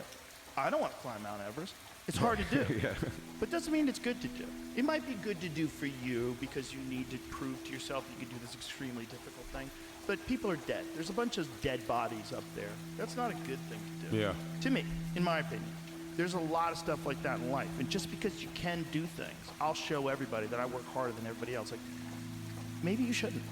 Sure. Like, you need balance. You need balance in this life, and that's hard to get when you start making money. The big fear is, what if it all goes away? 100%. And you start clutching. You start having famine instincts. You're like, yeah, oh my God, what if it all goes away? So then you start doing things that you think will ensure that it doesn't go away. Well, it's that feeling you feel like you're running a scam. Yes. Because also Right. it's something, especially with stand-up, putting a price on things is so strange when you're like, well, I've done it for more than anything. I've done it for free. Yeah. Then second most, I've done it for pennies. You know what I mean? So Right. it's like the same. It's interesting to be like, well, I've done the same job for $50 that I've done for $100,000. You know what I Right, mean? Like it's right. strange. Like it's a strange place to be. And so, But it's because and you do feel like, well, what's it going to take until I'm back to like, you know, hey, you want to come do $100? I still get affected, and it's just young comics being young comics. I don't mind it, but like, as long as I've been doing it, I know they just want you to come do their show, but they're like, hey man, I do it Tuesdays at the, you know, at the stand at 6 p.m. Like, Levy can throw you $100 and stuff like that. And you're like, why do you think I'm gonna come? It's like, and why are you naming the money? Like, it's like, if you just asked me to do the show, I'd be less hurt if you were like, I got $100 for you too. Like, great. Like that feels weird. They're kids. Right. Yeah, right. Exactly. And when you're a kid, $100 is real, so it's real to him. Oh shit. And things so- I've done for $100. Yeah. So it's like real money. It's like, oh, $100 gig in town, great. Yeah. And so he doesn't know any better yet. No, for sure. And like I said, I'm not insulted that they want you on the show. That's great. It's just the idea that you're like, $100 isn't going to sell me, dude. Like, don't say that. Well, I think he's just letting you know he'll give you something. And Sure. Like, oh, great. I'll go down there. I No, can I'd say get some I meat. never write back. Like, I mean, that would be. I'm not like that with young comics though at all. I'm so bad at like. It's the tough time I have with Kill Tony. I love doing it, and I always have a great time. But like the initial like just going at somebody, like I feel like I want to, especially if I want to come out of the gates and make fun of them, I almost have to look over of like. Yeah. That's like, I know it's so difficult what you're doing right now. A minute of comedy under the stress of how big that show is now. And for some of them, it's the nuts. first time they've ever gone on stage. Yeah. So there were some guys that the first time they ever went on stage, they went on stage in Madison Square Garden. Yeah, that's fucking crazy. 16,000 people, and they followed Dice. Like, what? Yeah. What are you talking about? You gotta look at your phone for notes. Hang on, Madison Square Garden. You barely can get to the 1 minute mark. What you practice in the mirror is just everything's falling apart. Oh yeah, the running out of time, that was the funniest. Woo! You're like, well, this is 3 minutes of material, or 30 seconds if it doesn't go the way I think. Cricket, Jesus, panic. Isn't that the biggest, to me, I felt like the biggest milestone in comedy, the action of it, I mean, was not being afraid of quiet, like the crowd being dead silent. Even if I said something that I thought was funny, and they're still dead silent, and that not being like frazzling. You know, Right. I don't get shaken by that. Well, that's It was confidence a big, from big a lot move. of big sets. A lot of sets where you killed, so you're like, I know I'm good. These Well, people are that's just what it is. It has to believe thing. It's like I haven't. It's also like I haven't conveyed it right then. Yeah. Like it's me probably, but like they're not just getting what I'm thinking. If they just saw my thoughts right now, they'd get how funny this is. Well, here's the thing too. You know, you're gonna run into a jazz crowd every now and then. You know. Sure. Like when you go to see music, you go to see a band, you go to see rock and roll, you go to whatever club you're gonna go, you go to the Whiskey, it's a rock band. You know, we know we're gonna go see this blues guy. We're gonna go see a country guy. You go see comedy, you could get Taylor Swift, you can get AC/DC, you can get anything. You can get all kinds of shit. You can get the Pixies, you can get all kinds of shit when you go see comedy. There's so many different styles. To call it one thing is kind of weird. And you could be a rock and roll guy, and you're on stage in front of a jazz crowd. Oh yeah. And they don't want your bullshit. They don't like how loud you're being. Why are you moving so much? No, it's Yeah. what. We're why, here to snicker. You know, I stopped putting in at one point for the small room at the stand when I was in town for the weekends, because and this is no fault of theirs. I know they're just booking me because I'm home and they want me on the shows that I can do.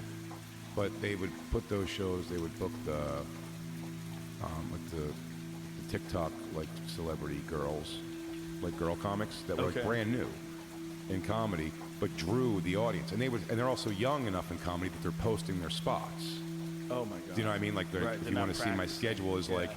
here, so the room's filling up for them, and I go up. I mean, the second I get on stage, you'd see the face and groans of like, just like a man's gonna come, lay it out now. And I would even try to play with that idea, do you know what I mean? Like explain what's going on in the room. And they would just, and then my last one ever doing up there, there was an Asian girl in the front row that I was fucking with, like going back and forth with her. But she was great.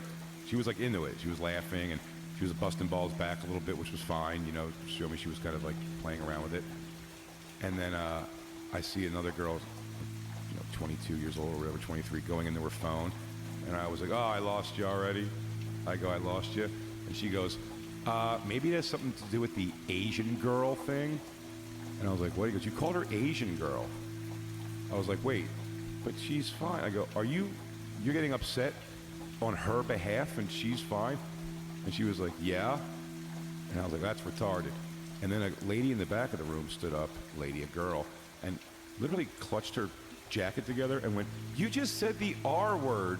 And I went, the manager was in the room, and I was like, you take me off the schedule for the rest of this weekend up here. I go, I'm not even mad at this crowd. I'm like, you have to give this crowd what they want. If you put on a 3-week open mic gay comic up here right now, he'd murder. Like, read the room of what you're booking. You know what I mean? Right. It's like, you have to see what's happening. It's like, you're putting me up there. This isn't fun for me, and it's not fair to them. Like, right. They've been sold a show that's not what I do. Right. So I don't have any kind of like gripe on them. I'm just like, don't put me on those shows. Yeah, It's you fine. shouldn't be on that show. Let And those people enjoy. You're fucking up your audience is actually gonna like the club less because they think I'm the piece of shit that's always here. But then there's another argument where you've got to kind of do all kinds of crowds. Of course. Because if you only do your own crowd, like one of the things that happens to guys is they start doing theaters and they do real well, and then they bring a lame opening act, and then they're only playing to their crowd. Oh yeah. And you see the drop off. You see this like weird creativity drop off. You see the weird impact. They're not killing as hard. Everything's a little fake and forced, and it's pretty noticeable and Yeah. normal. It's like normal. It happens a lot. If you're not doing clubs, Well, I was gonna say if you're in theaters, you're removed from the audience. you got to mix it up. You have to be doing little rooms sometimes. I think it's like if you're an athlete, you have to lift weights. You know what I mean? I think there's something to that. Oh yeah, I like to go do crowds that aren't my crowds playing. You know what Yeah. I mean? But I mean, just different sizes too, right? Like, Oh yeah, without a doubt. Yeah, sometimes like one of the great things about the store was like you could come in there on an off night, like a Tuesday night, and do like a 1 a.m. set. Yeah. And when you're doing a 1 a.m. set, there's like 25 fucking people in the room. Sure. And you just like, you get to, and they've seen everything. They've seen 5 hours of fucking stand-up. They came from Kansas. They've seen 5 hours of comedy, and most of the audience is gone. It's a shame from a comics perspective. I mean, from a business perspective, it's great. But like the Comedy Cellar, like it's funny for people to not even know anymore or remember. There was a time when I got into the Comedy Cellar, there was still, when you went on at 2 o'clock in the morning, there could be 15 people in the audience. Right. Now it's show, lets people out, another show. So it's like it's always sold out and packed. But like there was something to that. That was kind of like, that was the training ground. I go up after Dave Attell almost every night of the week in front of 15 people was Yeah. like, that was great training. You do need that for sure. And I still need that. It's not so much that, I'm just saying that I said take me out of that room because it's always this audience, and it's just like you're putting them through a thing they don't need to be put through. You know Right, what I mean? that's I'll go different. downstairs. But downstairs isn't my audience either. I'm just like, just put me in the room where it's not been sold as this one thing. Right. Well, that's the problem with like some clubs that have restrictions on what you could say on the stage. Like, why? No. You just can't book this guy. Right. Like, there's a club. Where is it? Is it in Portland or Seattle? There's some club that these guys got to, Duncan got to, and he sent me a photo of a list of all the things that you can't talk about. We don't tolerate, at this club, we don't tolerate racism, sexism, transphobia. Like, okay. I wonder if it's the one that like I don't know canned- what it is. We probably don't even need to say the name. Oh, I don't know the Get name these of the people in trouble. I don't know the name of the place, but there was But just don't book people. You know what Yeah. the fuck they do, and don't book anybody that's not you. If you have a specific crowd you're trying to cater to, that's your prerogative. No problem with that. Sure. Just book the comedians that fit. Don't like have a list of shit someone can't say once they get there. Like, Also, that's crazy. assume that if you're booking somebody, though, that you have to put those rules for. It's like, you have to, like, I always like that thing. It's like, trust the comic to be, like, a professional. Not that they'll always come through in that regard, but, like, you know, you can put me on stage anywhere and assume it's not going to end with me being like, fuck you with the audience. Right. You know what I mean? Like, we'll get out of it. Right, you'll have relatively fun. pleasant. Well, you're a guy that's very flexible on stage, which is just a huge benefit. You can always fuck around with people and engage with the crowd. Sure. Like, you're so good at it. You're one of the best in the business at it, for sure. Oh, thank you, You're man. really good at it. But it's also fun and jovial. You know how to tie it all together. That's a giant skill if you're doing a bunch of different kinds of rooms and different kinds of places. But when a club owner or someone says that you can't breach certain topics, because that's what you're saying. If you're saying we don't tolerate racism, listen, I don't either. But that's Right. not what jokes are. And there's a way to touch on race that a super ultra sensitive person would say is racism, and another person who's more objective would say, no, this is just making fun of the differences we all have and how crazy it is that we would think that any one is superior to the others. There's ways to do that. And to say that, you know, that's racism, we don't tolerate racism, like, well, what do you call it? So you can't just define you can't define hate speech, because that's your definition, and you force me to go with your definition. Yeah, it can't Like, be opinion based. It can't. So you just got to let people speak freely, and then you decide who you book or don't book. But know what the fuck they do. That's part of your job. Part of your job as someone who books a fucking theater is, okay, if you have the theater, you own the theater, you don't want anybody come performing that doesn't meet your expectations, that's great. One of the funniest things is I'm always blown away by is the people in the audience who are hating the show, which is fine. That happens. You know, some people come and they didn't know what they were It's usually getting girlfriends. into. Sure. Girlfriends get dragged. Yeah. Podcast fan. Which I also tend to like take their side. If I see that happening, I try to do that. I'm like, why do you make you come? You know, why do you put you through this kind of thing? Yeah. Is how I will usually approach that. But when you see those faces, if someone like that gets shitty and stuff, I'm always surprised how aggressive they are when they realize like they're the minority. Right. You know what I mean? It's like, I don't know, because you suck and you're not funny. It's such a funny thing to shit. How much you can make that person an enemy of the room by just going, she's saying all of you are stupid as shit because you're laughing at it. And then they'll hate her for you. Well, there's always going to be a you suck and you're not funny person in the world. Yeah, well, that's a skill you have to get. That poor girl in, that had the video of her skitzing out on the guy in the audience. Oh, yeah. That was unfortunate. People piled on her, which was actually fucked up. Wow. She was getting like death threat. I'm like, why would you death threaten someone who had a bad time on stage? It seems weird. But again, that's the situation of getting an audience before you're ready to handle all situations. Because the thing about that was the heckle in that video is, I mean, heckling 101, like the thing you should be able to handle is someone going, you're not funny. Right. I'm funny. You want me to tell the joke? Like, right. Give me the microphone. This is all like, I said, these are the lobs they throw you at pitching practice, you know, at the batting practice to fucking do crowd work. It's like day one of karate yeah, class. it's like they're saying you suck and you're not funny. Like, Yeah. come on. You know, right away you could see him. He's right in the front. Yeah. Like you could pick him apart visually or ask him a few questions, make him look dumb. There's just ways to, but she wasn't composed because she was leaning into that with like, well, I got this whole crowd behind me, but it just looks like a lunatic. Like when she put it out to the world, everyone's like, you're crazy. And this crowd. She put it out herself? Yes. That's the only reason I thought it was fair to talk about it. Yeah. Well, you know. If it was someone filming her and being like, look at this dumb bitch or something, I would be, I don't know if I would have went at it because I'd be like, if I talked about it, I would be like, it's fucked up that somebody did that. Like you're posting her fucking. Although if that said, I mean, I've watched Pablo Francisco fall off stage 7,000 times. What's that? What's that, sir? What's that? Yeah, I've seen that too. Poor Pablo. Funny dude Pablo.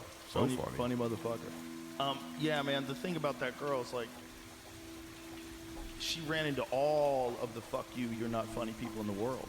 Right? Yeah, See, yeah. if you have a crowd of 200 people and you got one fuck you, you're not funny girl, that's one thing. But if you scale that out to the entire internet, that is so many fuck you, you're not funny people, and those are the ones that are gonna comment. You know, there's plenty of people that saw that video, like you and me, who were like, oh God, but you didn't comment. No. So who's commenting? The fuck you, you're not funny people. Yeah, yeah. So when there's 30 million people seeing a video. You're going to get 13,000 plus fuck you, you're not funny people who post constantly. Oh, yeah. So he's going to post 10, 15 times. They're going to be arguing with people in the comments, telling you how you should kill yourself. Yeah. Yeah, you got to hide. You can't, and most people don't. Most people go online and they read all the things like, oh my God, what are they saying about me? You got to just get offline. Well, then there was another, I think an Asian girl doing an open mic because they had a video of her like throwing shit around and smashing stuff. And Well, she's fighting the shouldn't do that. patriarchy. It's So true. let her lash out. But just, I almost wonder, remember that was the fear, they were like, people try to create viral moments, so heckling will become, like people go to comedy clubs like, I'm gonna heckle and make a moment. Yeah. It's also a thing about like comics that are just trying to find a, like a lose their shit moment on stage also. Oh, wow. You know what I mean? Like, Think so? yeah, where they look at, not even for a thing, not trying to not keep it funny, but like, let me Let me go viral. go at somebody, like really hard, you know what I mean? Yes. Well, also some people are just socially retarded and they think they're really good at it, and they're just not. They're not really good at communicating. They think they are, and then they're screaming at the fucking. Fake anger is Yeah, hilarious. Fake anger's the best. Especially when it's a joke that's been told for like 10 years and you're like, you can't be pissed about this. You know what the craziest viral moment was ever in comedy? Heather McDonald making jokes about vaccines and then blacking out and banging her head. I only say this because she's okay, but I think she cracked her skull. I think she fractured her skull. I mean, Yeah. her head fucking bounces off that hard stage.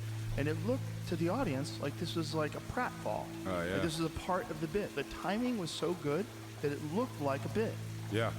They she were was talking laughing, about. and then they were like, oh my God, she really did just black out.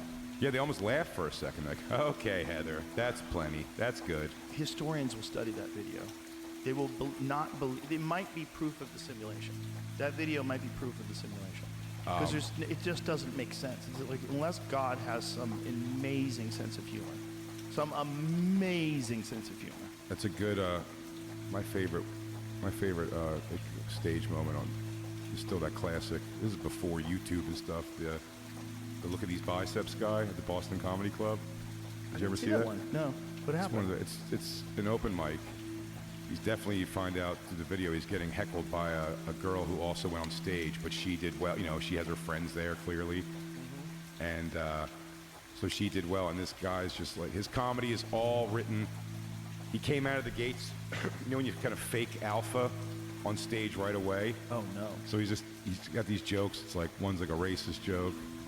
He tells at one point, and it's just his whole personality is just gives off a bad vibe for sure. So he sucks, and this girl in the audience sucks. And when he can't take any more of her heckling, he just goes, "She's just something about you can't even get a girl." He goes, "You think I can't get a girl? Look at these biceps!" And it's such a break, and he means it. If you look up, Powder business, if you can get me those bricks or whatever he called them, code on the phone, for 18 apiece, I can buy 10 of them right now. So I called the case team and said, look, he's reaching out to me. I can't come back up there. So we rigged it up to where the guys that were posing as my truck drivers went, and they were going to pick up these stolen vehicles. They had like a 7 Series BMW worth 100 plus grand at the time, and some other vehicles. While they were with them, so here I am on timeout in my garage, sweating my tail off in McAllen, and I've got my 2 phones. I'm talking to the undercovers. I'm talking to Tim Sylvia. I'm telling them where to go. They're being covered. They go, they meet. While they're meeting Tim, the truck driver, supposed to play in my truck driver, calls me. You can hear me clearly on the recording. I'm talking on it, and I tell him how much to pay Tim for the stolen vehicles. And Tim was like, hey, I'm going to report the BMW stolen on Friday. And I said, can you make it Saturday? Give me 24 hours more to get this thing into Mexico. And they did that. And then when they went to load the vehicles, he hit them for an 18 a key for 10 keys. And they said yes. And they ended the case with them doing a ruse delivery of that dope. And so you ask about the relationships. So this is how it ends. I'm in Nevada helping put on an undercover school. That was one thing that Safeguard said I could go to, because they also knew they could do many assessments, watch me, put me around other undercovers, make sure I'm not losing my shit.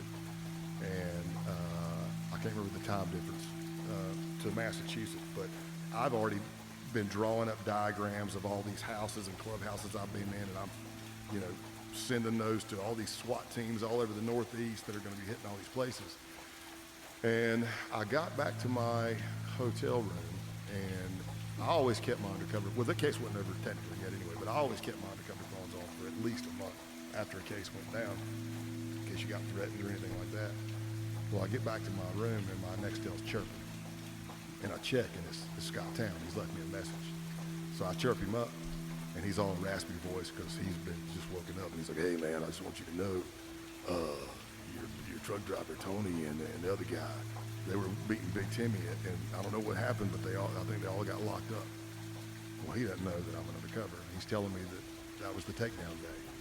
So he's calling me, and I'm like, oh, I said, well, you know what, brother, I appreciate that. I said, I don't always control everything they do. Sometimes they do side jobs on their own. I said, they were not up there for me, but I'll try to find out what's going on. He said, let me tell you what I'm gonna do. He said, I'm gonna get up, get cleaned up, I'm gonna find out what the hell's going on, I'm gonna call you back. And I said, okay.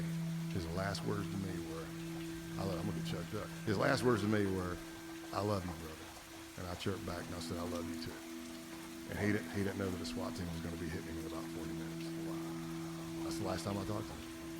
He'll probably hear this. I got a 50-50 shot. If he walks up, I'll hug him. He probably wants to beat the shit out of me, but Jeez. Man. Is he out? yeah, he's out now. How much time did he do? I think he did like 8 or 10, somewhere in there.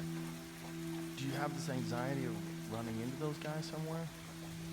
Yes and no. It really comes with the job. However, somebody pointed out a difference the other day. I'm like, look, man, as a cop or as an agent, you're locking people up and they're getting out.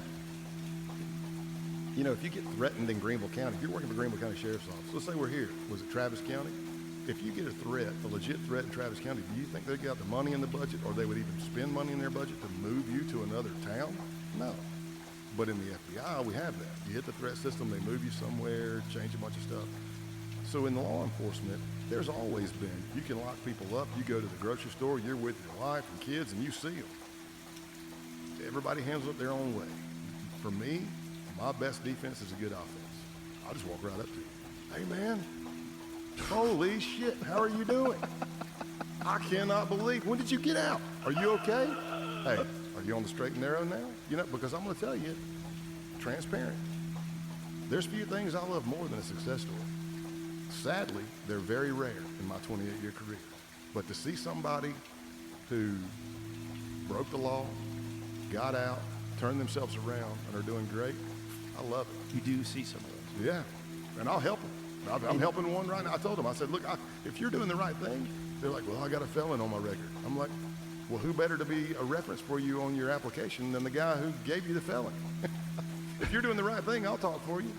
Wow. We all mess up. I mean, shit, you know? But that's got to be so complicated because you're the guy who got him arrested. It is, and I have had threats that were legit, and I've had them at the sheriff's office where I was like, what do we do? And my lieutenant's like, we're going to get some cops and we're going to knock on that dude's door. Okay. And I've also been in the FBI where you could have gotten moved, and I decided, no, I'm not. Once that case gets taken down, I'm overt.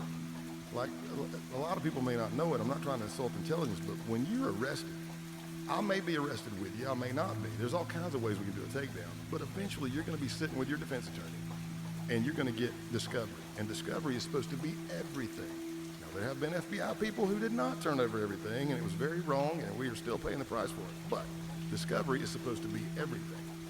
And at that point, you're going to hear me on a preamble. You're going to hear me go, let's see, what's the day? You're going to hear me go, this is UCE, undercover employee. This is UCE 1-2 whatever. It's Wednesday, March 26th, Central Time, 2:45 p.m. I'm about to walk in to meet Joe. And they're going to hear that, and they're going to know that I'm the undercover. They may not know my last name's Payne, but they're going to know.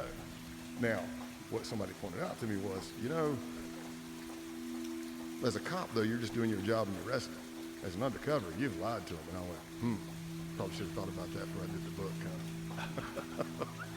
Damn. But I try not to, I don't want to live my life in fear. I'm an optimist. I'm a glass is always half full guy. God, that's hard to believe given your circumstances. I don't know how, for me personally, I don't know how to survive otherwise. Because if I was doom and gloom and the glass is always half empty, maybe this is a good time to interject this. First responders, military. Do you know what I'm talking fire, medic, cop, military. You know what we're number one in? Suicide. You know what else we're number one in? Divorce.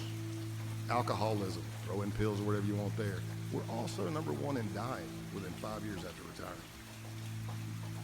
Who signs up for that? Right. You know, hell yeah. First in hell, second in heaven. No. No. I'll pass. But yeah, so that hurt. I mean, it's surreal. And yeah, great job. But yeah, I mean, I'm human. And I did really bond with that guy. And just like I felt like a piece of trash when Clothesline told me that he considered me really his friend. You know? What's he doing now? I don't know if he's out or not. He was supposed to get, I think he got 12 and a half, but I didn't keep up with it. I mean, sometimes people go to jail, they pick up some more charges because they did something stupid in jail. But I will tell you, talking on that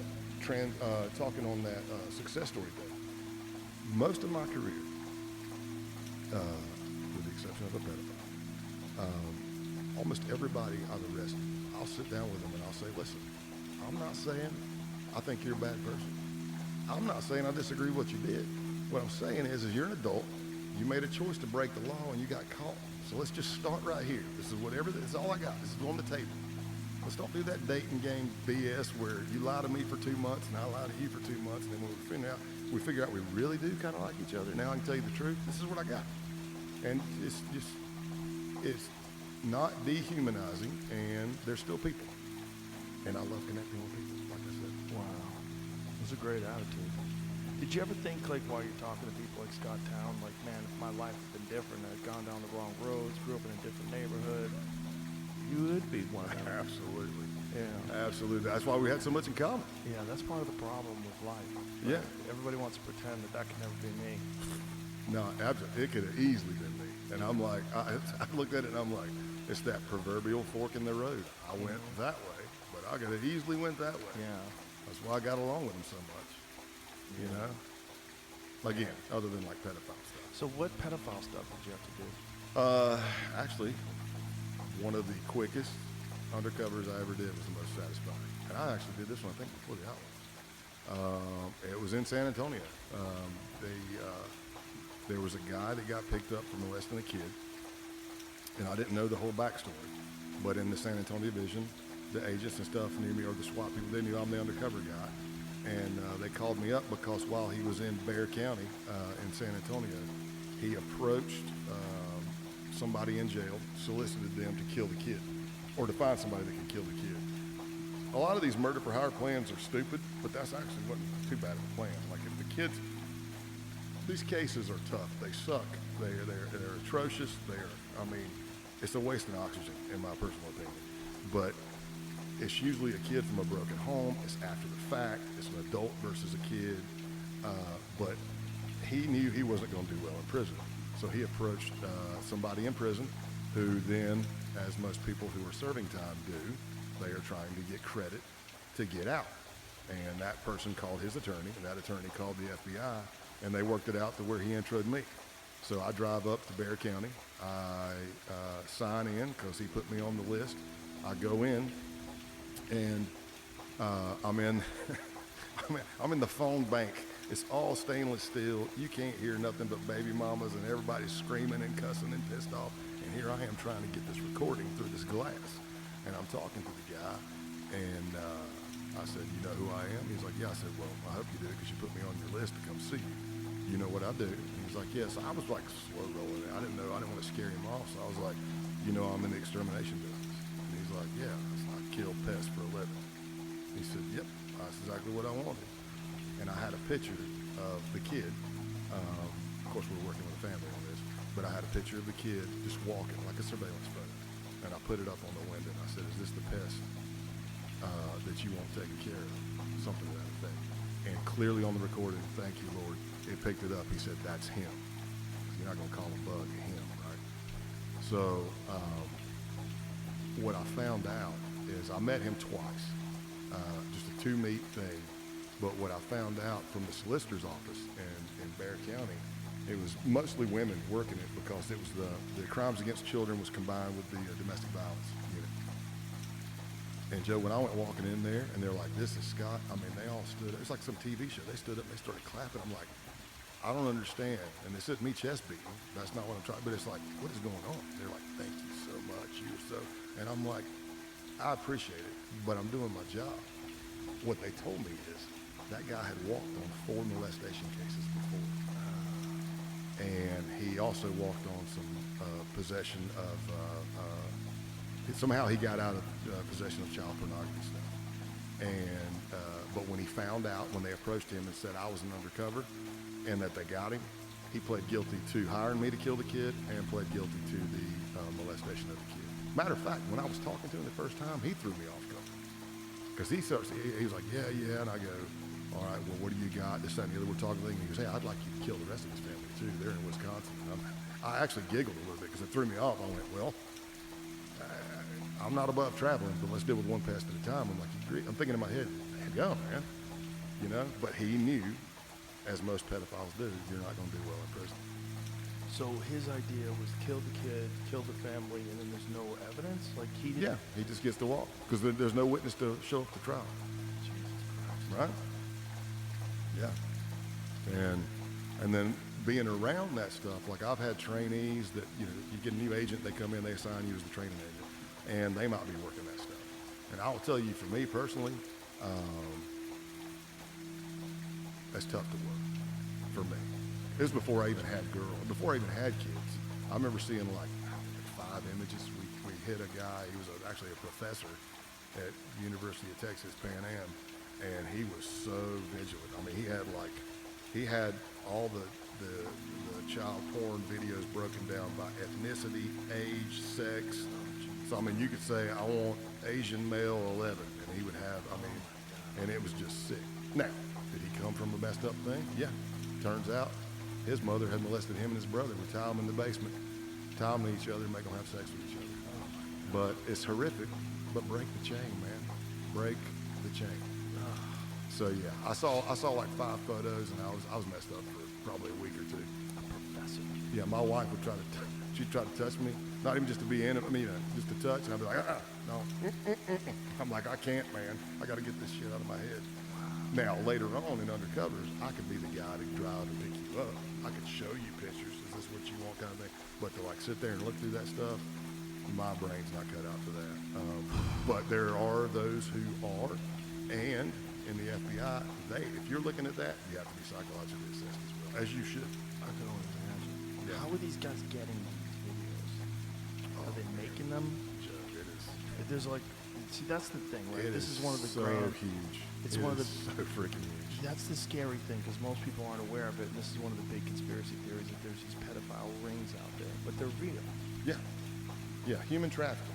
Now, I can sway on some of the human trafficking stuff because I've seen human trafficking from the border all the way to the hotel room. If it's rarely a hooker ever on free will or an escort of on free will.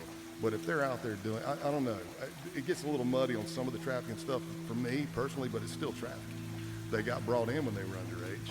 Now they're a product of what they've been forced to do, you know? It's very sad, but as far as the child porn stuff goes, it's insane. I've worked with some, they call them ICACs,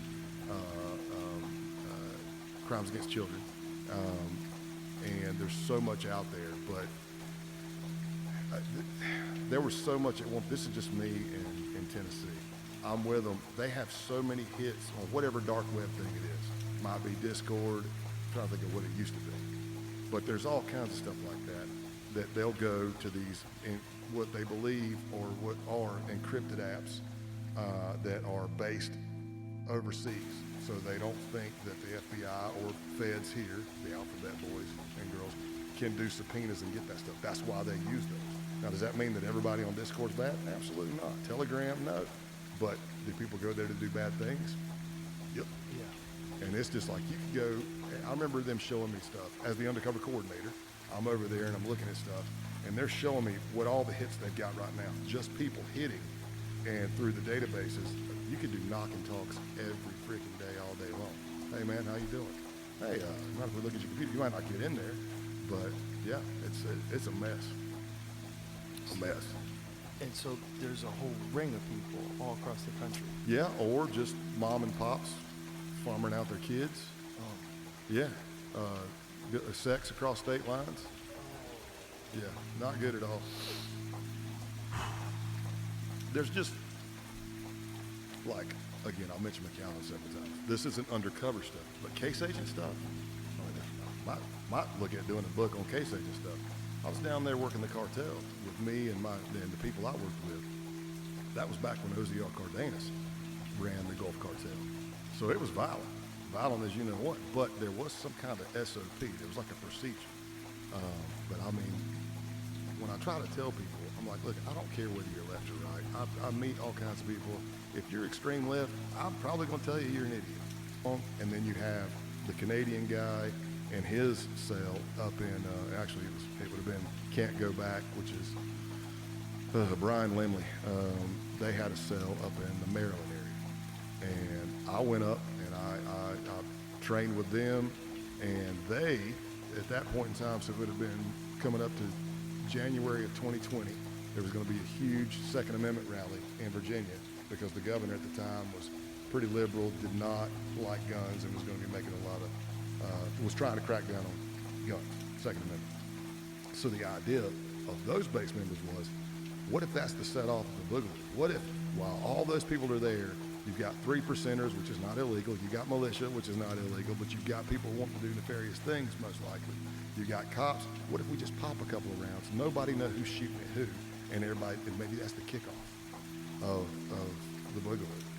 Again, there's not a lot of forethought and afterthought with these guys. It's like, what about the national? I mean, what about Army, Navy, Air Force, Marine? What about freaking cops? You know, we'll deal with that. What about girlfriends? I ask them, I go, you know, I hear you guys talking about procreation all the time. I don't see any women. I got a woman. She's not for share. And they're like, oh, we're just raping. And I go, I'm sorry, what?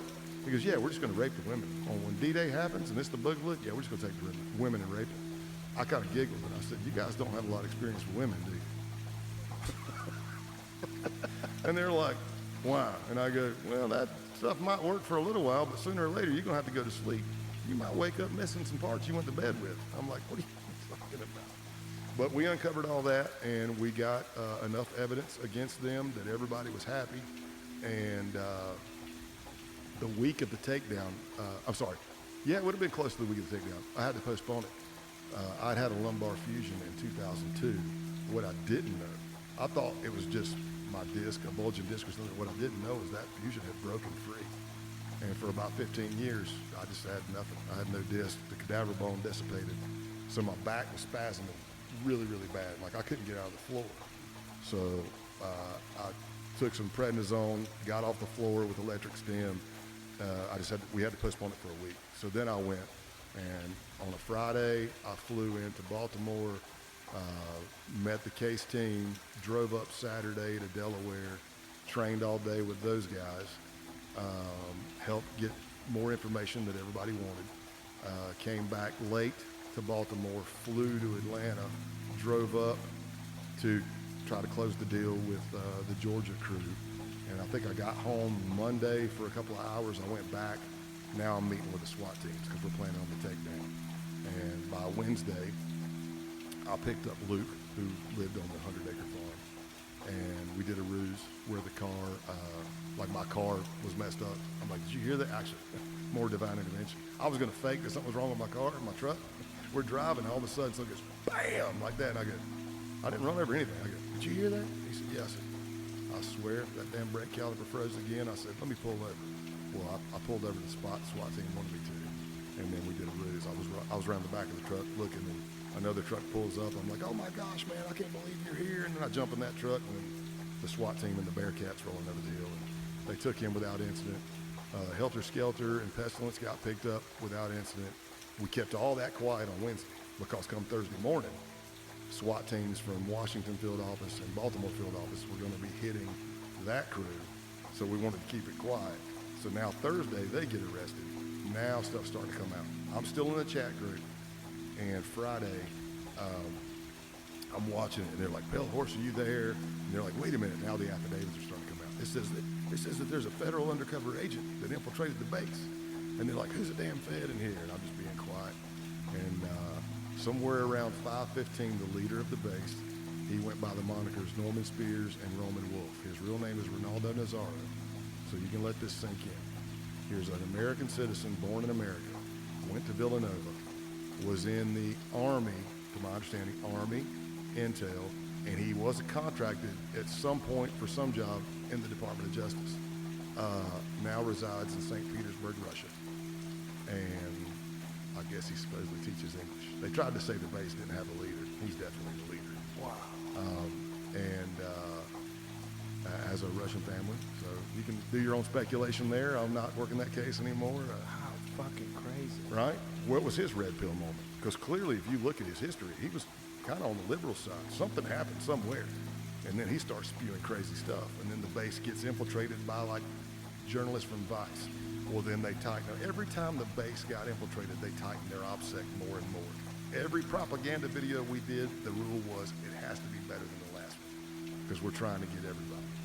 And so I'm watching all this roll out. There's no way a Fed's in here, this, that, and the other, blah, blah, blah. And then I see Roman finally respond around like 5-ish on Friday, and he's like, I'm not sure we could have found him because he was good. He attended every meeting, which I didn't. He said he attended every meeting, which maybe that should have been a red flag, but I didn't attend every training or meeting. And I'm like, okay, he's figured out it's me. And then he said something else, and then that was it. It says, boom, you've been removed by Roman Wolf. So I screenshotted that, and I sent it to all the case teams all over the United States and the headquarters FBI. And I said, and I'm out. Wow. Yeah, so they went down. That was a wild case. And if you want to get into like the effects on family and stuff, at that point, I mean, we're talking 2020. I started in '96 at a state and local level. But my wife, we were dating when I was a narc. So she was kind of used to, hey, I went out and picked up some hookers and got some cocaine stuff. But clearly there were some very rough times, especially during that 3-year period around the Outlaws. But it's not always easy. But what she says, because people always ask, and the spouses do not get enough credit at all. She's not law enforcement. She's not desensitized to my world. She used to freak out and be nervous when I'd go on undercovers. And what she would do is, to help her cook, she moved furniture. I'd come home and open the door and trip over stuff. I'm like, what in the, how did the couch get, who moved that refrigerator? You know, crazy stuff. But one day, what she said is she said, look, she's had to give it up to God. She's like, I can sit here and worry every day, and I'm gonna kill myself worrying about it. But I essentially don't have control. I gotta pray that you're good at what you do, and you know, it's your time to go. You can take me anytime he wants. But finishing the base case is the first time, like an idiot, I should have realized it. But I realized after an undercover, I have to decompress. I have to kind of, okay, all right, I get my mind, all right, that's done, okay. So does she. And we were sitting out on the back porch, having an adult beverage. I might have been smoking a cigar, but she said something to the effect of, something. I was at the base, and she was like, "Yeah, I was covering you in prayer," and I kind of giggled. And she's like, she looks at me, and I'm like, well, you know, I've been doing this for a while, right? I mean, you don't have to be worried about me. I mean, we've been doing this a minute. She jerked a knot in my butt, man. She looked at me, stern, and she said, let me tell you something. You are my husband, and I'm your wife, and it's my job to cover you. And when you're going on these things, I'm covered. And I stopped smiling, and I said, I greatly appreciate that, and I'm sorry if I insulted you, but thank you. Wow. Craziness. What a life you've had. Well, listen, brother, thank you very much for being here. It was great talking to you. Great hearing these stories. Fucking amazing. So insane and so interesting. I do have a wacky one. I forgot. Another one? Yeah, you want a wacky one? Yeah. It's a murder for hire, basically. Oh. It was, I got hired to do, me and another task force officer who went with me on the undercover. Essentially, they thought we were bikers, and they ended up hiring us to do 4 home invasions and murder 2 people. So you want to talk about wacky people. This is towards the end of my career. Her name was Tammy. She gets in, it's all in the news and the court records. We go and we meet the husband. We thought the husband was the one that was with us. And we were like off a dirt road. It's pretty rough, man. Like walking up to the place, I'm like, hey man, watch out, sharp object, TB, MRSA, Right. FC, you know. So we meet him and he's like, oh, that's really not my where's your old lady? Well, she's asleep. You gonna wake her up? You want me to? I didn't drive all the way out here to talk to you if you're not planning it. I'm here to make money. So we pick her up. She comes out, gets in the truck. We start driving around looking at these locations where they wanted it, because they knew some people that were dealing dope. They had the ends on where the guns and the money were, so they thought. And they wanted us to do the home invasions and kill them. But while we're riding around, she says, if you need somebody tortured, I'm really good at torture. I love torture. I'm driving. She's in the passenger seat, clawing herself. She's weathered. Yeah, she's weathered, tweaking, probably. And this is how my mind works. So she's like, yeah, I'm into torture. She goes, you know that you can take a hanger and bend it on the end and shove it up a man's penis and rip it back out and then pour salt in the penis. Well, now the guys in the back of the truck are going, oh my gosh. What she didn't know was 2 weeks prior to that, I had my second lumbar fusion, which fixed my first lumbar fusion. That wasn't the problem. They messed up my privates and they had to dry cap me. So when she's talking about this hanger going in and out, I'm kind of feeling, I'm like, I think I know what is similar to that. So she says that, and then she says, yeah, you can take a PVC pipe and you can run it up somebody's anus and then run barbed wire up it and rip it out. And we pull up to a red light, and I lean over and I go, why are you so angry? And she's like, oh, no. I said, are you sure you don't want to kill these people? She's like, oh, no, I'm too well known. But if you need somebody to torture, I can do it. And then on the next ride, riding to the next place, she says that her husband went on a cocaine bender, and she told him never to do that again. Cocaine, meth, something. She said cocaine, but he'd been gone for 3 days. She couldn't find him. He comes home after being high 3-4 days, and he crashes. She's so pissed at him. She tells us the story that he's naked. She takes a 2x4, shoves it under his back legs, takes an industrial stapler, and staples his scrotum to the board. He didn't wake up. That's how down he was, or his crash was. But when he did, he finds himself hooked to a board, and he's screaming for help. And she wouldn't help him. He had to call a friend to do it. So if you think the story's BS, we confirmed it with the husband. He's like, oh yeah, she did it. I ain't never had no woman do nothing like that to me before. And I'm like, so my buddy in the back, he goes, you really don't like men, do you? She's like, I've been unlucky in love. But in my head, Joe, that's when I'm looking over and I go, these are my people. This is my skill set. This is what I get. I don't get Wall Street. Jesus Christ. So yeah, there's all kinds of stuff like that now. God damn. That's a crazy life, brother. Yeah. So now it's book. I still teach alert. Tell everybody the book. The book is codenamed Pale Horse, and it's how I went undercover to expose America's Nazis. But it's not just white supremacy. It's got the outlaws. It's got personal stuff, the life. There's murder for hire cases all in there. The pedophile stories in there. Public corruption cases where, I mean, some of the targets, like I got put in a corner. I underestimated.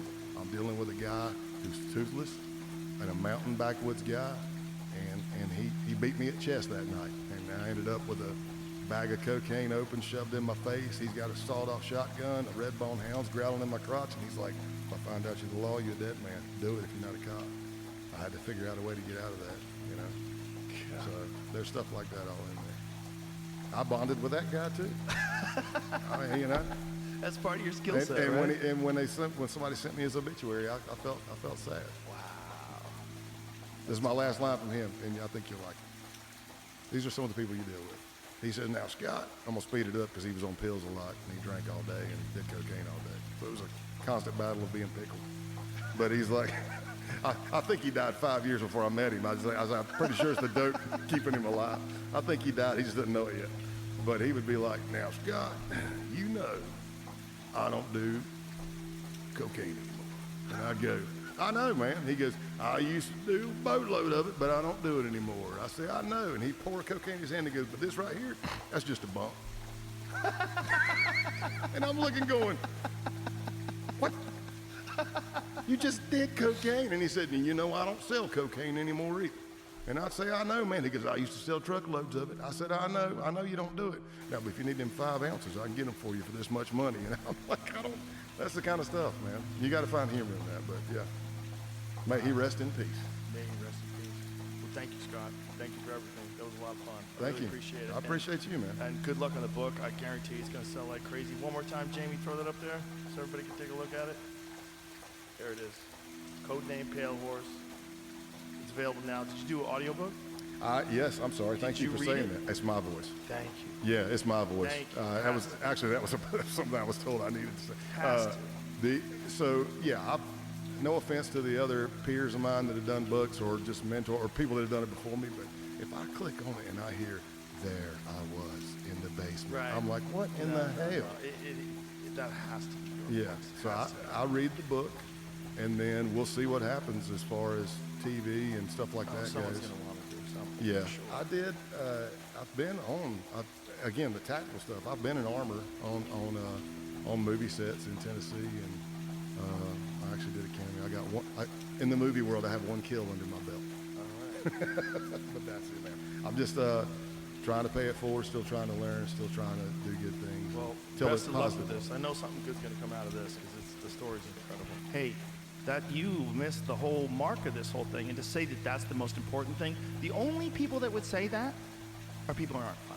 Yeah. That's it. That's the only people that would ever think that the most important thing is to move social justice forward with your comedy. If somebody told me I made them think on stage, I'd go, about what? About what? Listen, you could be as social justice-y as you want. You could talk to your phone. You could make long rants on reels. You could do podcasts. You could do whatever you want. Talk about issues. But when you're on stage, what you're supposed to be doing is be funny. Now, if you can be funny with some sort of grand message that makes everybody Bill Hicks clap at you, Great. that's great. But that's not the goal. The goal is to just be funny. And if that's your goal, you want to be funny with a social justice, great. Nothing wrong with it. But you got to be funny. You Anything. can't like fake it and get clapter and think you're. Anything I would even say with passion on stage, I could end just as easily by going, or not, or maybe I'm completely wrong. I don't know. Definitely. How the Yeah. fuck would I know? Remember guys would do this when they were bombing? Hey, how about a nice round of applause for the ladies? Just a round of applause for all the ladies in the crowd. Let's go. How many in the black comedy circuit? It was those are the funniest. How many they would give? He goes, how about for the lady? He goes, how about for a brother doing the right thing, staying out of jail, doing the right thing, trying to do the right thing? Yeah, they get claps. Yes, and then it was positive energy. But Show was we all going your way. But we all use some crushing that. I went, I think, so. Well, I mean, not just because I was like, obviously inspired by like the Dices and stuff with the comics that I like, the dirtier guys. But I would go dirty because I found out pretty early if you go dirty, even if you don't get the laugh because the joke wasn't good, you're going to get the groan, and it was a noise. Yeah. Because that was it to me again. The silence was the thing. Once it was silent, I was like, someone please save me from this. It's going so bad. Yeah, if you get a few, oh God. Yeah, at least you're like, they're with me. You can Hey, kind of laugh that come off on. yourself. Yeah. And then if you're laughing genuinely, maybe people will start smiling. Yeah, it's a fucking weird art form, dude. But, kudos to you for just doing that. Because that's the way to do it. And then Legion of Skanks, too. Like, what Lewis and you guys and Dave, what you guys have done is so interesting because you did it all without ever worrying about being, like, removed from YouTube. Because he did it all on his network, on Sure. Gas Digital. I mean, he started Gas Digital essentially for Legion of Skanks, more or less. So smart. And it would have like a platform that they really can't get rid of. Yeah, because it limits your reach a little bit, but over time, people figure it out. That's why Skankfest is so fucking huge. Skankfest is nuts, dude. It's fun. It's been great doing nuts. New Orleans this year. I should have got in when I could have done it. 'Cause now it seems like I don't, there's too many people. I get anxiety. There's a lot of people, for sure. But it's amazing how, like, you'd have a blast. It's such a celebration of people just being stupid and having fun. Absolutely, and there's no Yeah. like, No pretense.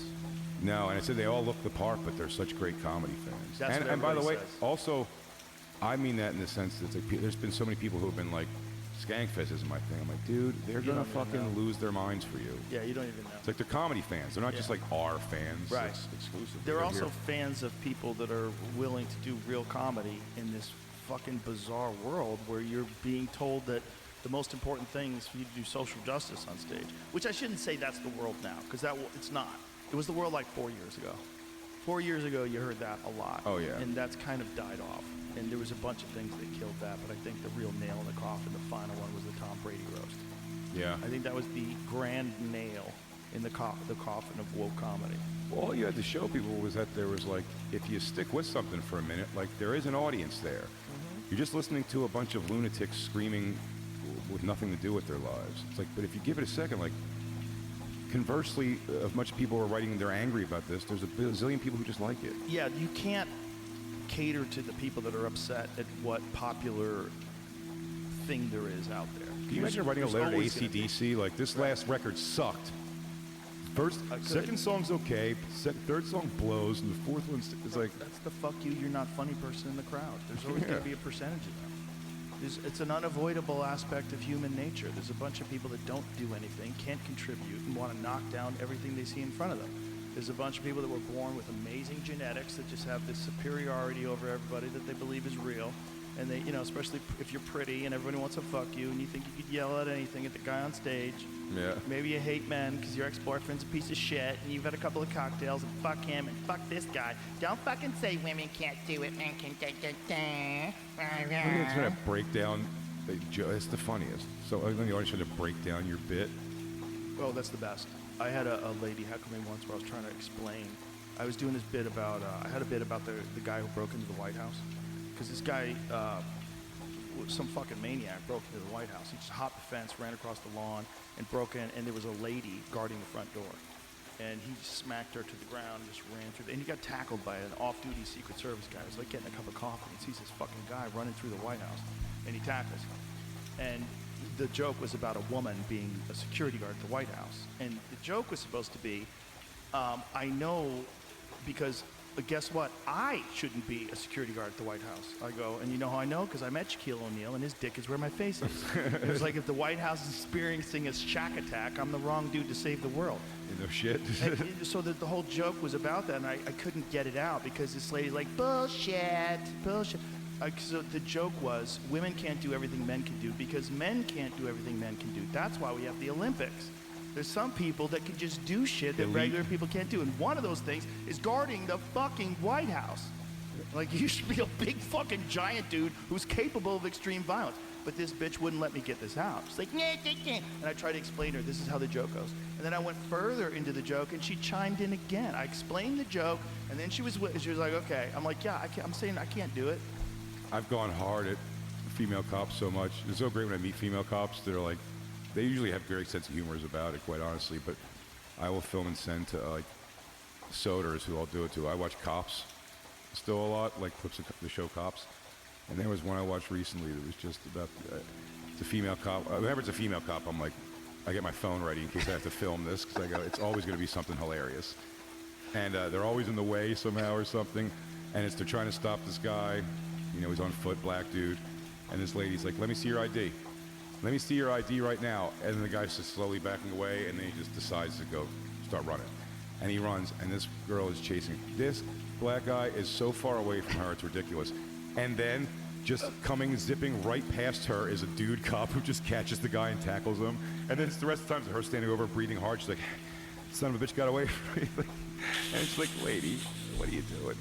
What are you doing? I saw, one time I was waiting outside of a doctor's office in New York, and I saw a guy who was naked with his hospital gown on the floor next to him. This isn't outside of a hospital, by the way, just a doctor's office. This guy left the hospital clearly. He's naked, still has his bracelet on. He's flapping his dick around. So I call the cops, and I go, hey, I think there's a guy who got out of a hospital here. He's naked, and seems pretty unruly. He's like screaming shit. He's being kind of weird. And they go, will you stay on the phone with us and let me know when the officers get there? I go, sure. And then a big NYPD van pulls up, and two tiny little ladies get out. And I started laughing on the phone, and I'm like, yo, I don't think these ones are going to be able to handle it. You might want to send somebody else. And they go, why? I go, it's like two tiny ladies, miss. And I'm like, and this guy's like I'm going to have to get involved now, and I don't want to. And then the guy stood up, and he's walking towards them, and the ladies are like, first of all, already touching their guns, which is like, again, not really necessary. The guy's naked. He doesn't have a weapon. But it's just they're so tiny. Like, how many options do they have? Well, they have to if he goes at them, right? That's the thing. If you're a small woman and a naked guy is coming your way and you don't know how to fight and you have a gun, you're grabbing your gun. And the guy just went up to them and just stood about 7 feet in front of them and started pissing at their feet. And then finally another cop car came with a guy who just, got out of the car right away, grabbed him by the arms, you know what I mean? Put his arms behind his back, and they put the his thing back over him, his gown back on him. But it was just The like, guy had a pee. but, He but- couldn't find his clothes. but it's just so wild that I'm like, why are these two a team at all?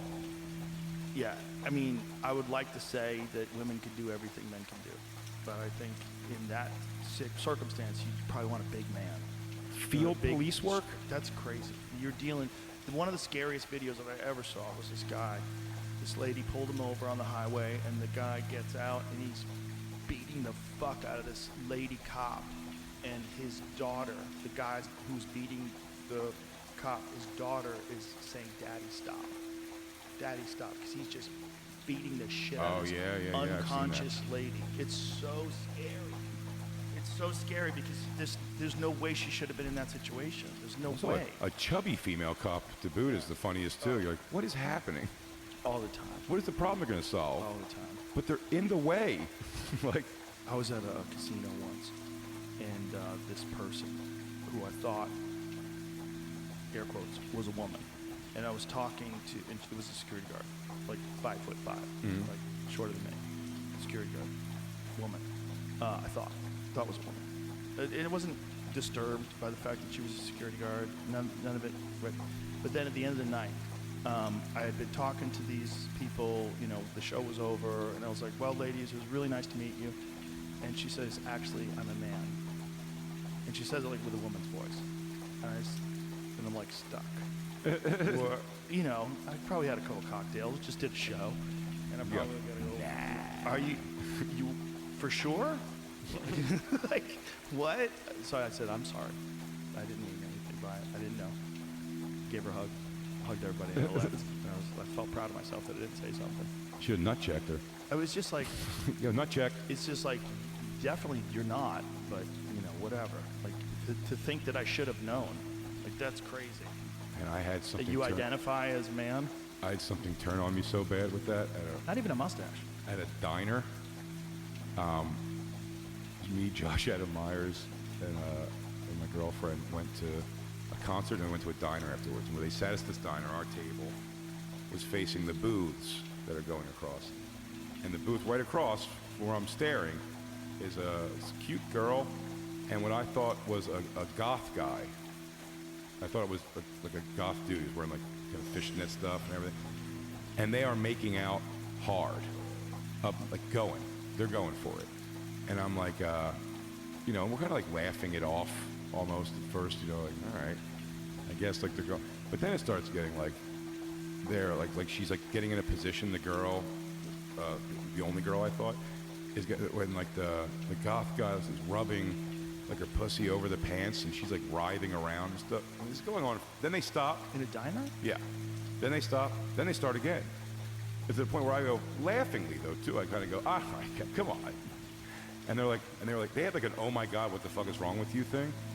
Now there's people, they're in a booth and we're the only people who see them. We're facing them. These booths are other people, but they're just not paying attention to what's going on there. I'm just happening to look at it and I'm like, all right. And they're like, what's the problem? And I'm still just kind of laughingly going like, I get it, but like, you know, I'm doing like a, guys, I'm like, you're fucking at the table. I mean, like, it's crazy. We're at a diner.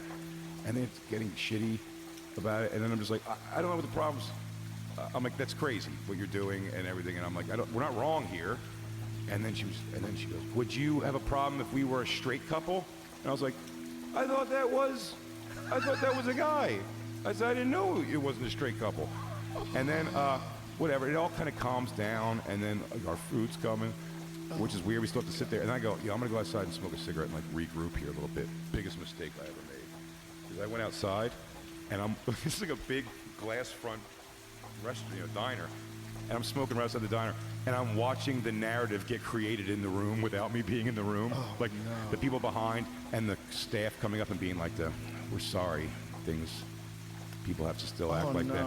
People still act like that today and blah, blah. And when I go back in to eat, I mean, we are pariahs, I just feel like. And then the host guy, who like, you know, seats everybody as gay, and he's side-eye. It was so uncomfortable. And I was like, Did you explain yourself? we didn't do anything. No, there was nothing to explain. It just was kind of awkward. They give us our food, and I'm like, you guys are mad somehow at me. How much spit do you think you ate? Oh, so much. So much spit. It was shitty food. Then I told that story on my radio show. It was funny, and somebody like messaged like the Yelp or whatever the thing, and they were like, that guy was being transphobic, and this is a welcoming restaurant who allows anybody in. It's like, how is this the narrative of what happened They got in there? you. They got me. They got you. Completely created around me. I wouldn't have cared if it was trans. I thought it was a straight couple fucking in a diner booth that I wanted to stop. Yeah, people are good at spinning a tale. And by the way, I said it's always the in-betweens too, in full disclosure. If the guy, like, had her, what I thought was the guy, had that girl's, like, shorts to the side, and I was watching him finger, I wouldn't have said a word. I would just sit there and just drank it all in. Interesting. It was just, It wasn't going hard enough. it wasn't soft enough or hard enough. It was Goldilocks right in the middle, and I don't want to see you guys dry hump while I'm eating. Either finger her where we can all see, or fucking take it down the road. That's hilarious that they put transphobia on. I 'cause you mean, thought it was a guy. The whole diner when we went back in was like, oh, these intolerant people go, I don't care if it. Flags, freedom of speech. Try that in China. Right. Let me know how that works for you. Death to China. Light the flag on fire. I'm not sure how long it'll last, right? Not long. But that's the hard thing about working domestic terrorism is there's no federal domestic terrorism statute. So you're trying to see what crimes are they committing, if any, and what can we do to get them off the street if they're planning bad things. So how did you infiltrate the neo-Nazi organization? Did you actually meet with them in person, or was it mostly online? So I'll just jump to the base. Okay. Because the base was the one that's kind of the beginning and the end of the book. They were actively recruiting. I mean, I was in the Klan too for a little while for the job. I gotta be careful how I say it, right? People I clip know, that right? out. Back when I was in the Klan, we were good old boys. They were recruiting openly online, the base was. And the base is an accelerationist group. And that's what I again, great detail in the book, in the podcast, but the thing is most people hear white supremacy, they think of hoods and robes and crosses on fire, right? That's not this, man.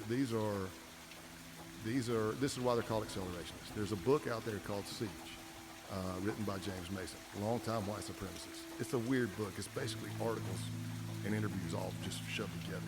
But this guy kind of idolized and interviewed people like Charles Manson. You know, what a great role model. I mean, if you're looking, but he created a group called Atom Often, and this is what accelerationism is. Because when I go to infiltrate the base, I'm just answering stuff they're putting out there. Emails, they're posting on Gab. Save your race, join the base. We're a survivalist group. Email us at thebase_1@protonmail.com. So I started answering that stuff. After about a week or so of emails back and forth, asking me everything, like my ethnicity, my height, weight, when was my red pill moment, which they kind of use the Matrix theme there. So they say, when were you red pilled? As a Christ follower, it's the same thing as when I was baptized or when I got saved, right? So if you're an accelerationist or that level of neo-Nazi and they say, what was your red pill moment? You need to know it, because it's kind of like the big deal. That's when you said, hate all of the people. So after about a week or so of emails, I get on, they tell me to download the Wire app, similar to WhatsApp. You can call and talk on it and stuff like that, and create groups all over it. So I do like about an hour and 15-minute interview panel of like 4 or 5 people asking me all kinds of stuff. I answered best I could, best I prepared for. And then they gave me a 24-hour rest period. So they said, now that you know what we are, we're going to give you 24 hours to think about if you want to be a part of us, and we want 24 hours to think about it. But this is what they told me accelerationism was. They said, accelerationists, they call it siege culture, kind of parlaying off the book, but they do not believe there's a political solution to save the white race. They believe that society is either going to collapse on its own or from man-made events, and they want to speed that up. The group I was in was calling that boogaloo, the boogaloo. And everything always ends with an ethno state. Now, it's not saying the groups that I was in, they weren't going to take over the entire United States, but the group I was in, one section was looking at property and land in the Appalachian Mountains.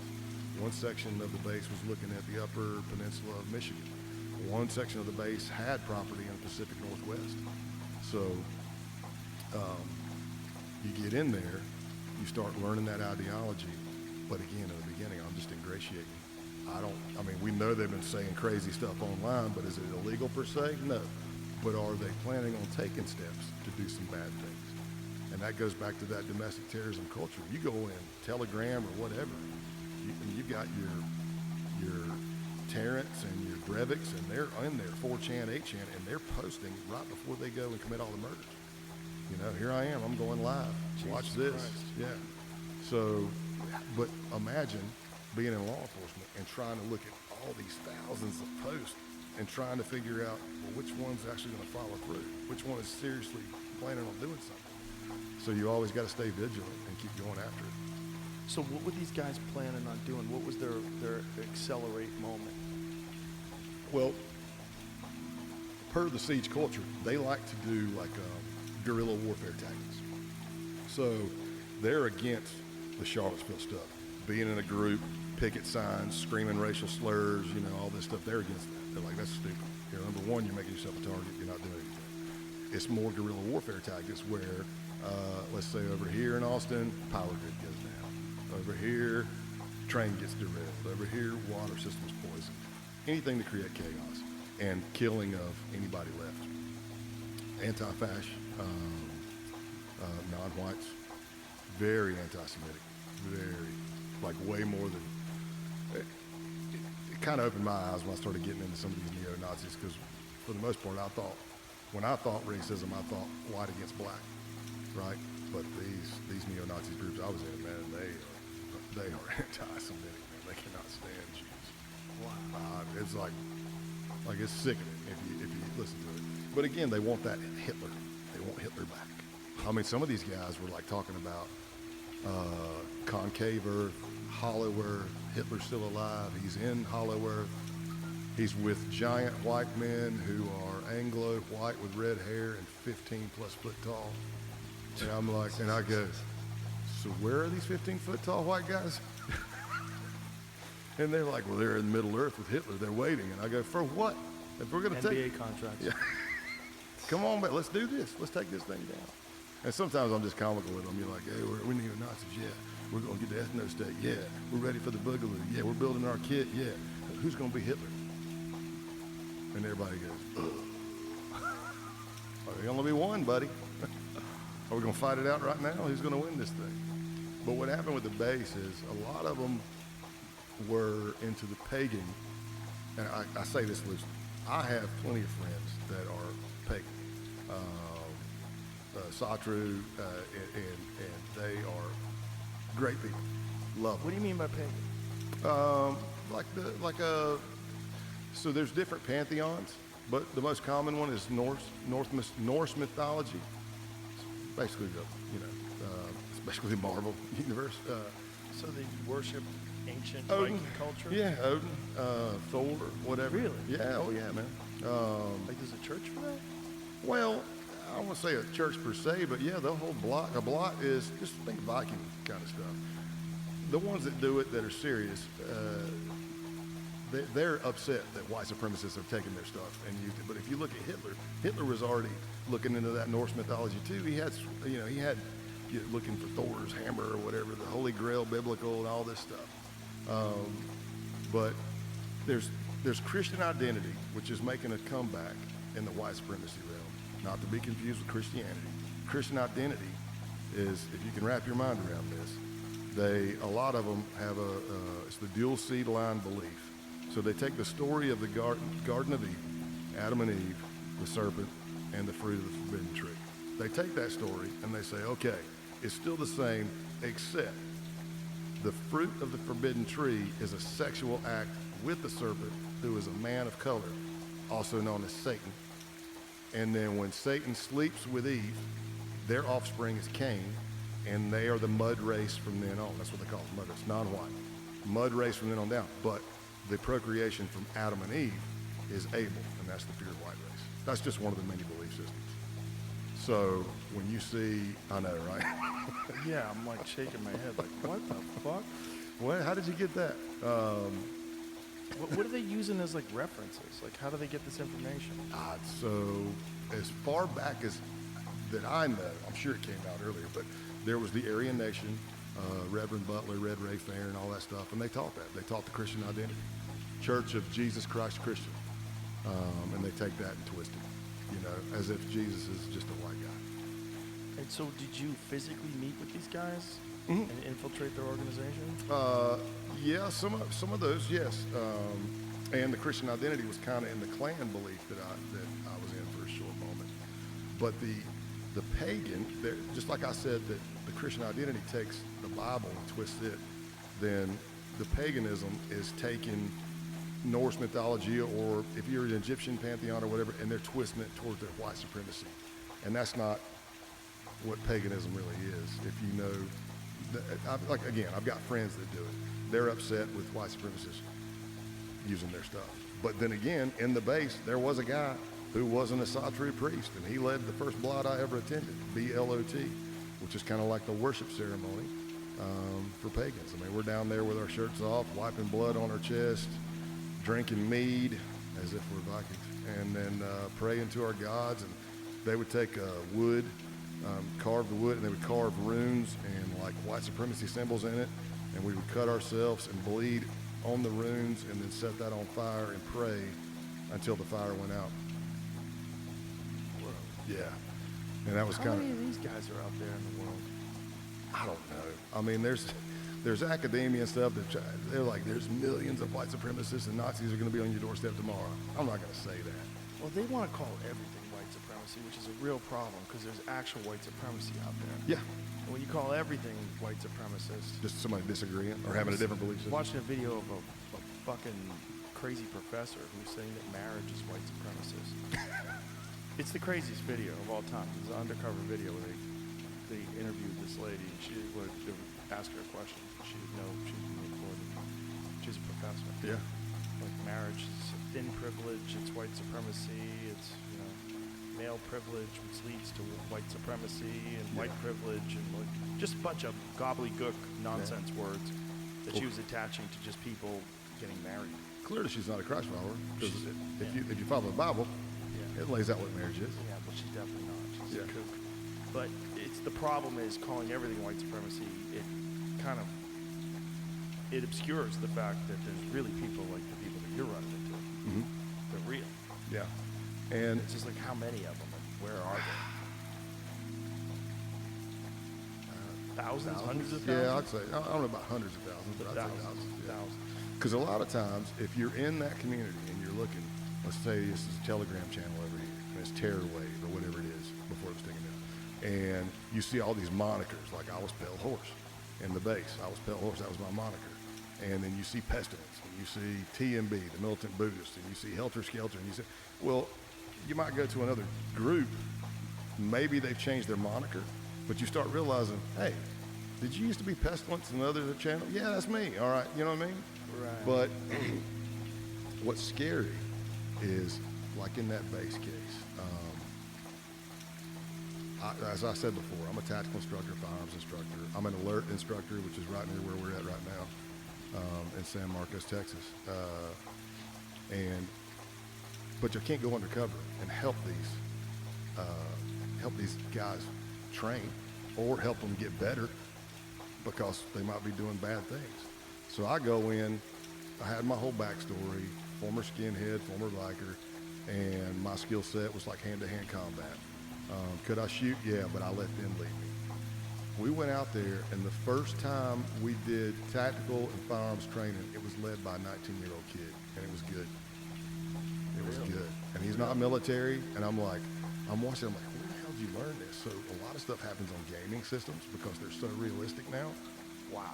Yeah, I mean, these kids, you can go on, and if you got your mic on, you might get your butt handed to you by an 11-year-old kid who's telling you to clear the hard corner and slice the pie. They're using the same verbiage, and I'm like, holy crap, you know? Virtual world meets real world. Wow. Only problem is in the virtual world, you get to respawn.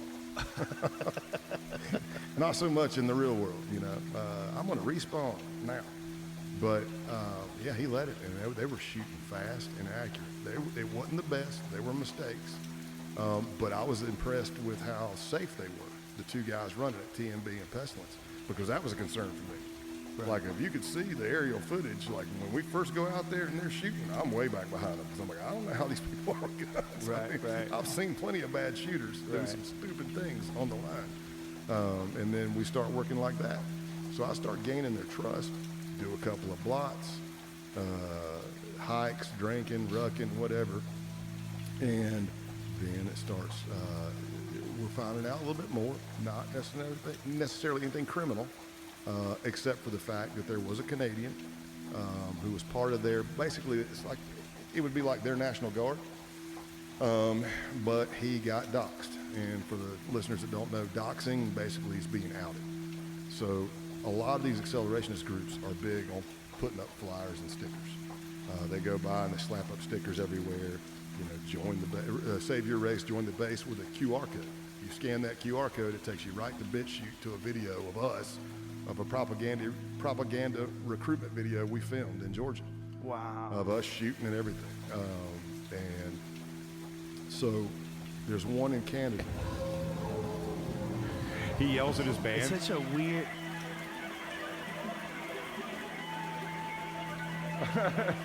The guitar solo.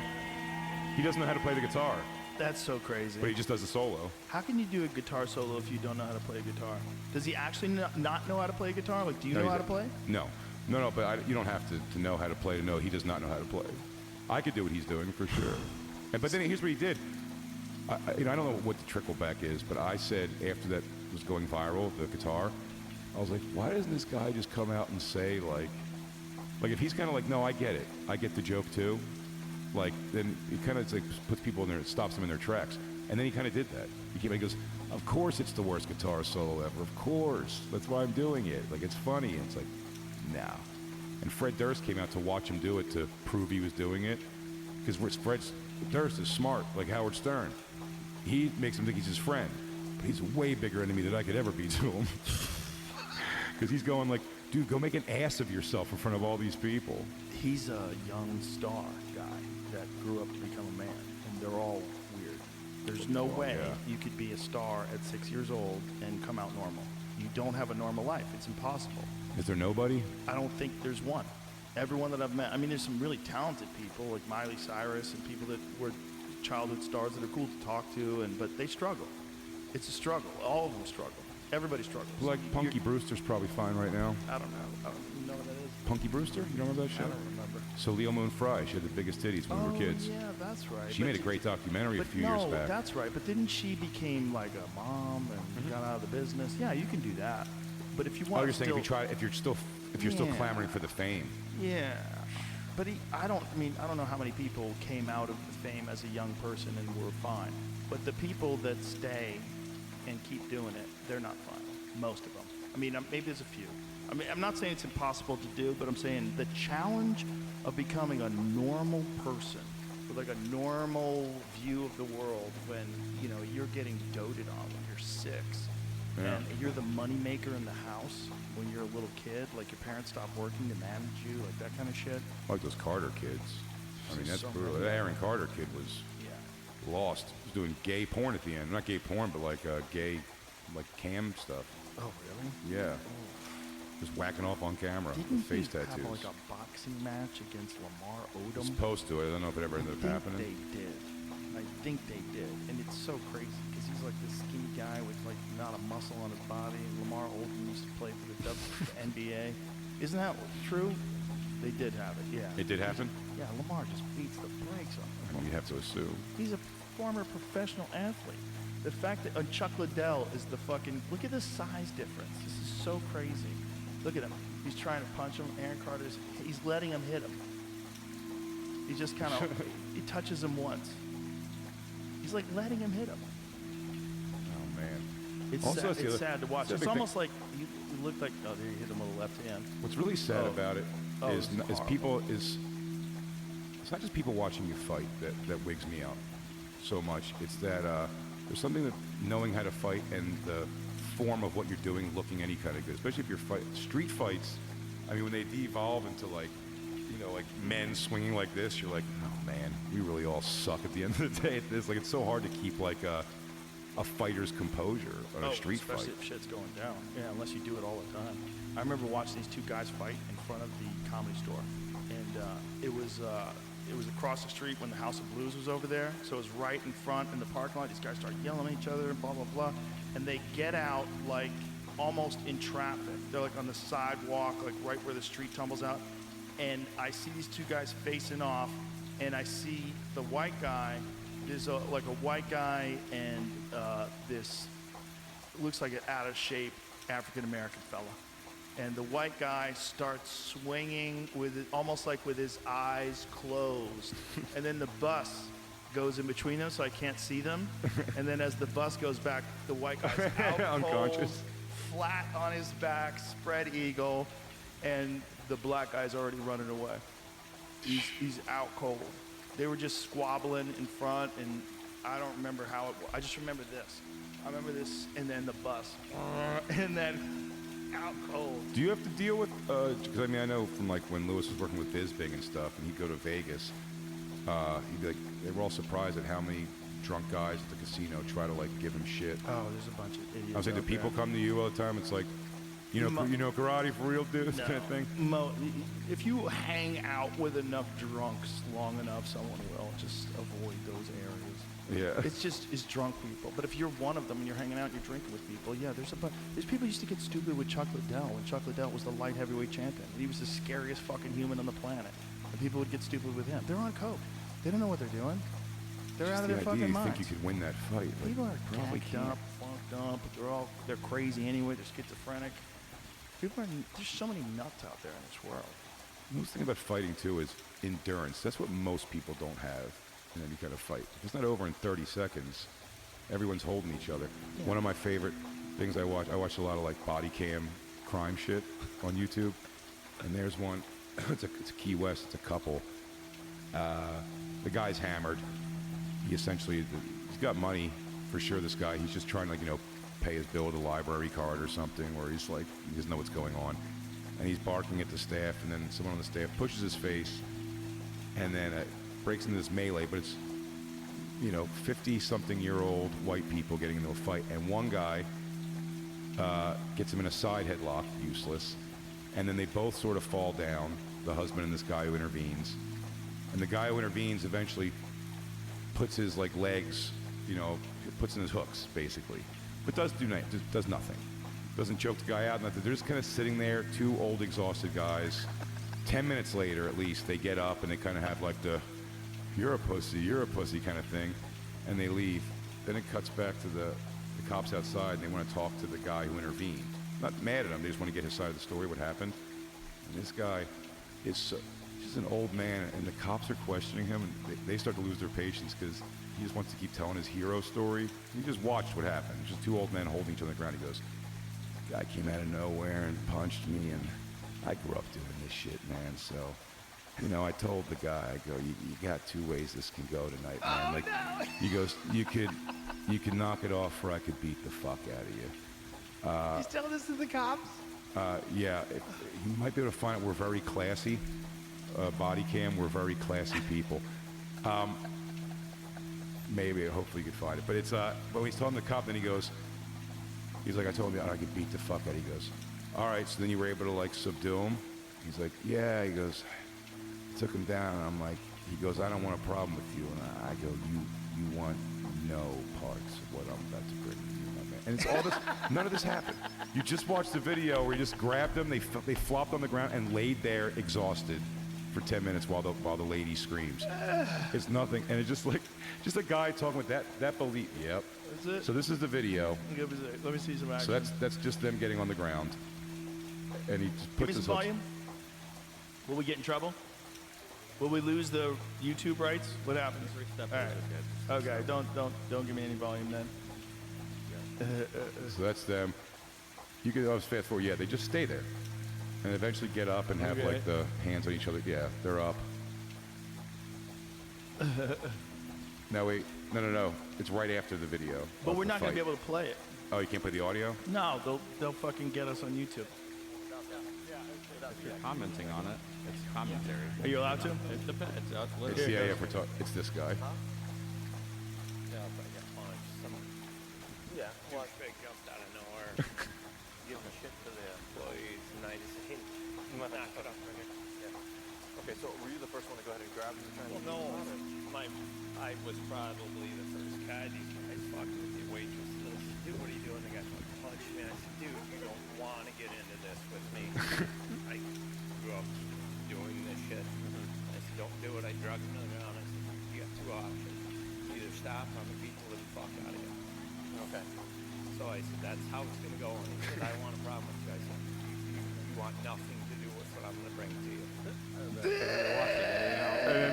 And then, oh yeah, no, it's right there. And then he goes, there's only one more thing where the cop cuts him off. So you were on the ground with him holding on to Yep, I held on to him and said until he just said. Yeah, right there. The cop cuts him off. He doesn't want to hear what he says anymore. He goes, so you were able to get him on the ground? He goes, got him on the ground. And I said to him, he goes, you had him on the ground. Like, stop telling us I mean, the way this guy speaks, it's like, the Bushido Code states that if the weapon is drawn, it must taste blood before put away. This is hilarious. White people fighting. That's what this is. It's hilarious.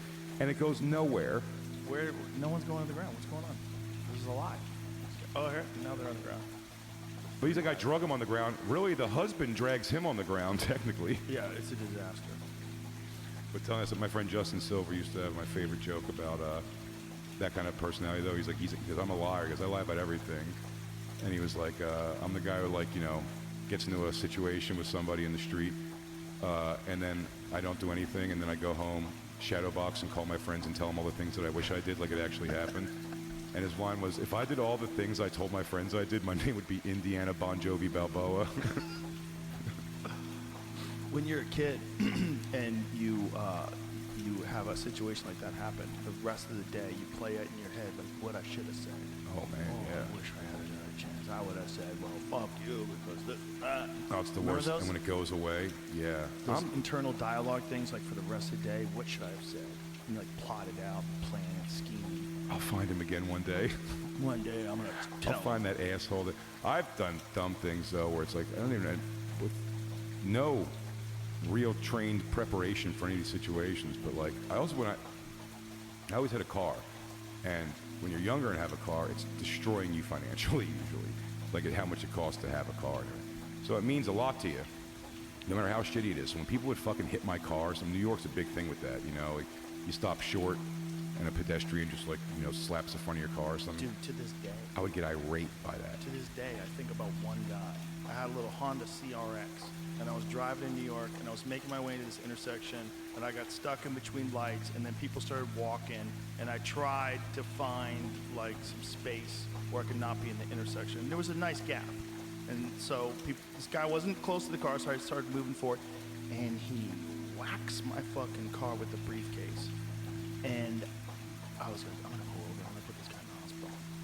I had this crazy, wild thought, like I'm gonna pull over and I'm just gonna go smash this dude. And I was like, just drive. And like for years, I would think about that guy. Yeah. For years, this arrogant cocksucker hitting my car with a fucking briefcase. It's what unites me and Lewis. We both have a crazy need for justice. It's why I like those stupid revenge movies. It's this. It's justice. So it's that. It's the thing. It's like the guy who did that thing. I have like I bet he won't do that anymore. I bet he won't do that anymore after I've sorted this situation out. But I mean, it's so dumb. Like, It's so I mean, dumb. and It's a dude thing too. I getting don't out think of the women do car. I mean, one time, so early when I was coming to New York, and what became my ex-wife. We were just dating at the time in a car, driving a Saturn. Guy trying to impress two girls he's with, and he goes by, just like slaps the front of the car, and and then they walk into Washington Square Park, and I like just stewing in it. Like I barked some shit out the window. No, for seconds. I'm stewing in it, and then I pull over with my new girlfriend. I go, wait here, and she goes, what? And then I begin to run after this guy into the park. What I'm not thinking about is as I'm running, when I finally find this guy on the other side of Washington Square Park, I turn around. Dude, he could have pushed me over with a feather. I was like, what's up, motherfucker? You want to fucking slap people's cars? And luckily, I just scared him with my size, I guess, ultimately, or something, because, like, he didn't do anything, but I was like, as soon as I got there and spun this guy around, I'm like, I'm done. I'm so exhausted from running. I never run. I sprinted to find him without thinking that I'm giving all my energy to that run. And I'm like, You need like a half hour to you recover. just fucking hit my car, man. And he was like, luckily, like apologetic and like, whoa, dude, I don't want any trouble. You're like, it's fucking ain't raining. It's fucking ain't raining. I don't want any trouble. I took 10 extra minutes walking back to the car, leaving my girlfriend in the car, because I didn't want her to see how heavy I was breathing. I had to get it all back together and just come back to the car and be like, scared that pussy. Such a dumb thing to do. Because you could do it to the wrong guy. I watched this. My instincts are terrible on it, because I don't get out thinking like, and then as soon as someone would pull out a gun, I'd be like, none of this was worth it. This guy just slapped my car. Every now and then you'll see someone do something stupid and the person they're doing it to actually knows how to fight. Those are very satisfying. So satisfying. Yeah. There's a one with cops. Look, check the Terrence McKinney, UFC fighter. Sure. Put it up on his Instagram page today. So this cop tries a shitty double leg on this guy, and the guy knew how to fight, and the guy sprawls, and the cop tries to hit him, and the guy cracks him, and the guy tries to tell him, hey, stop. And then the cop, watch this. Like, look at the cop. Shoots a shitty double, nice sprawl. Look at this. Pushes him off, got him in a headlock, lets him go. Cop punches, bam, drops him with one shot. Hits him a couple more times. Hits him again, rocks him. The cop's getting rocked. Jesus Christ. And the guy wasn't doing anything. He was just arguing with the cops.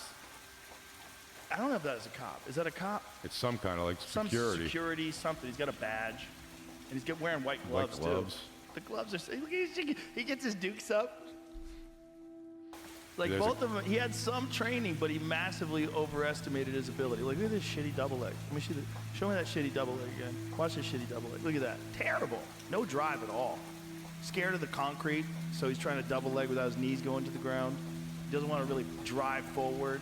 There's a great video of a very in-shape cop, and he's going at it with a teenager who's really talking shit.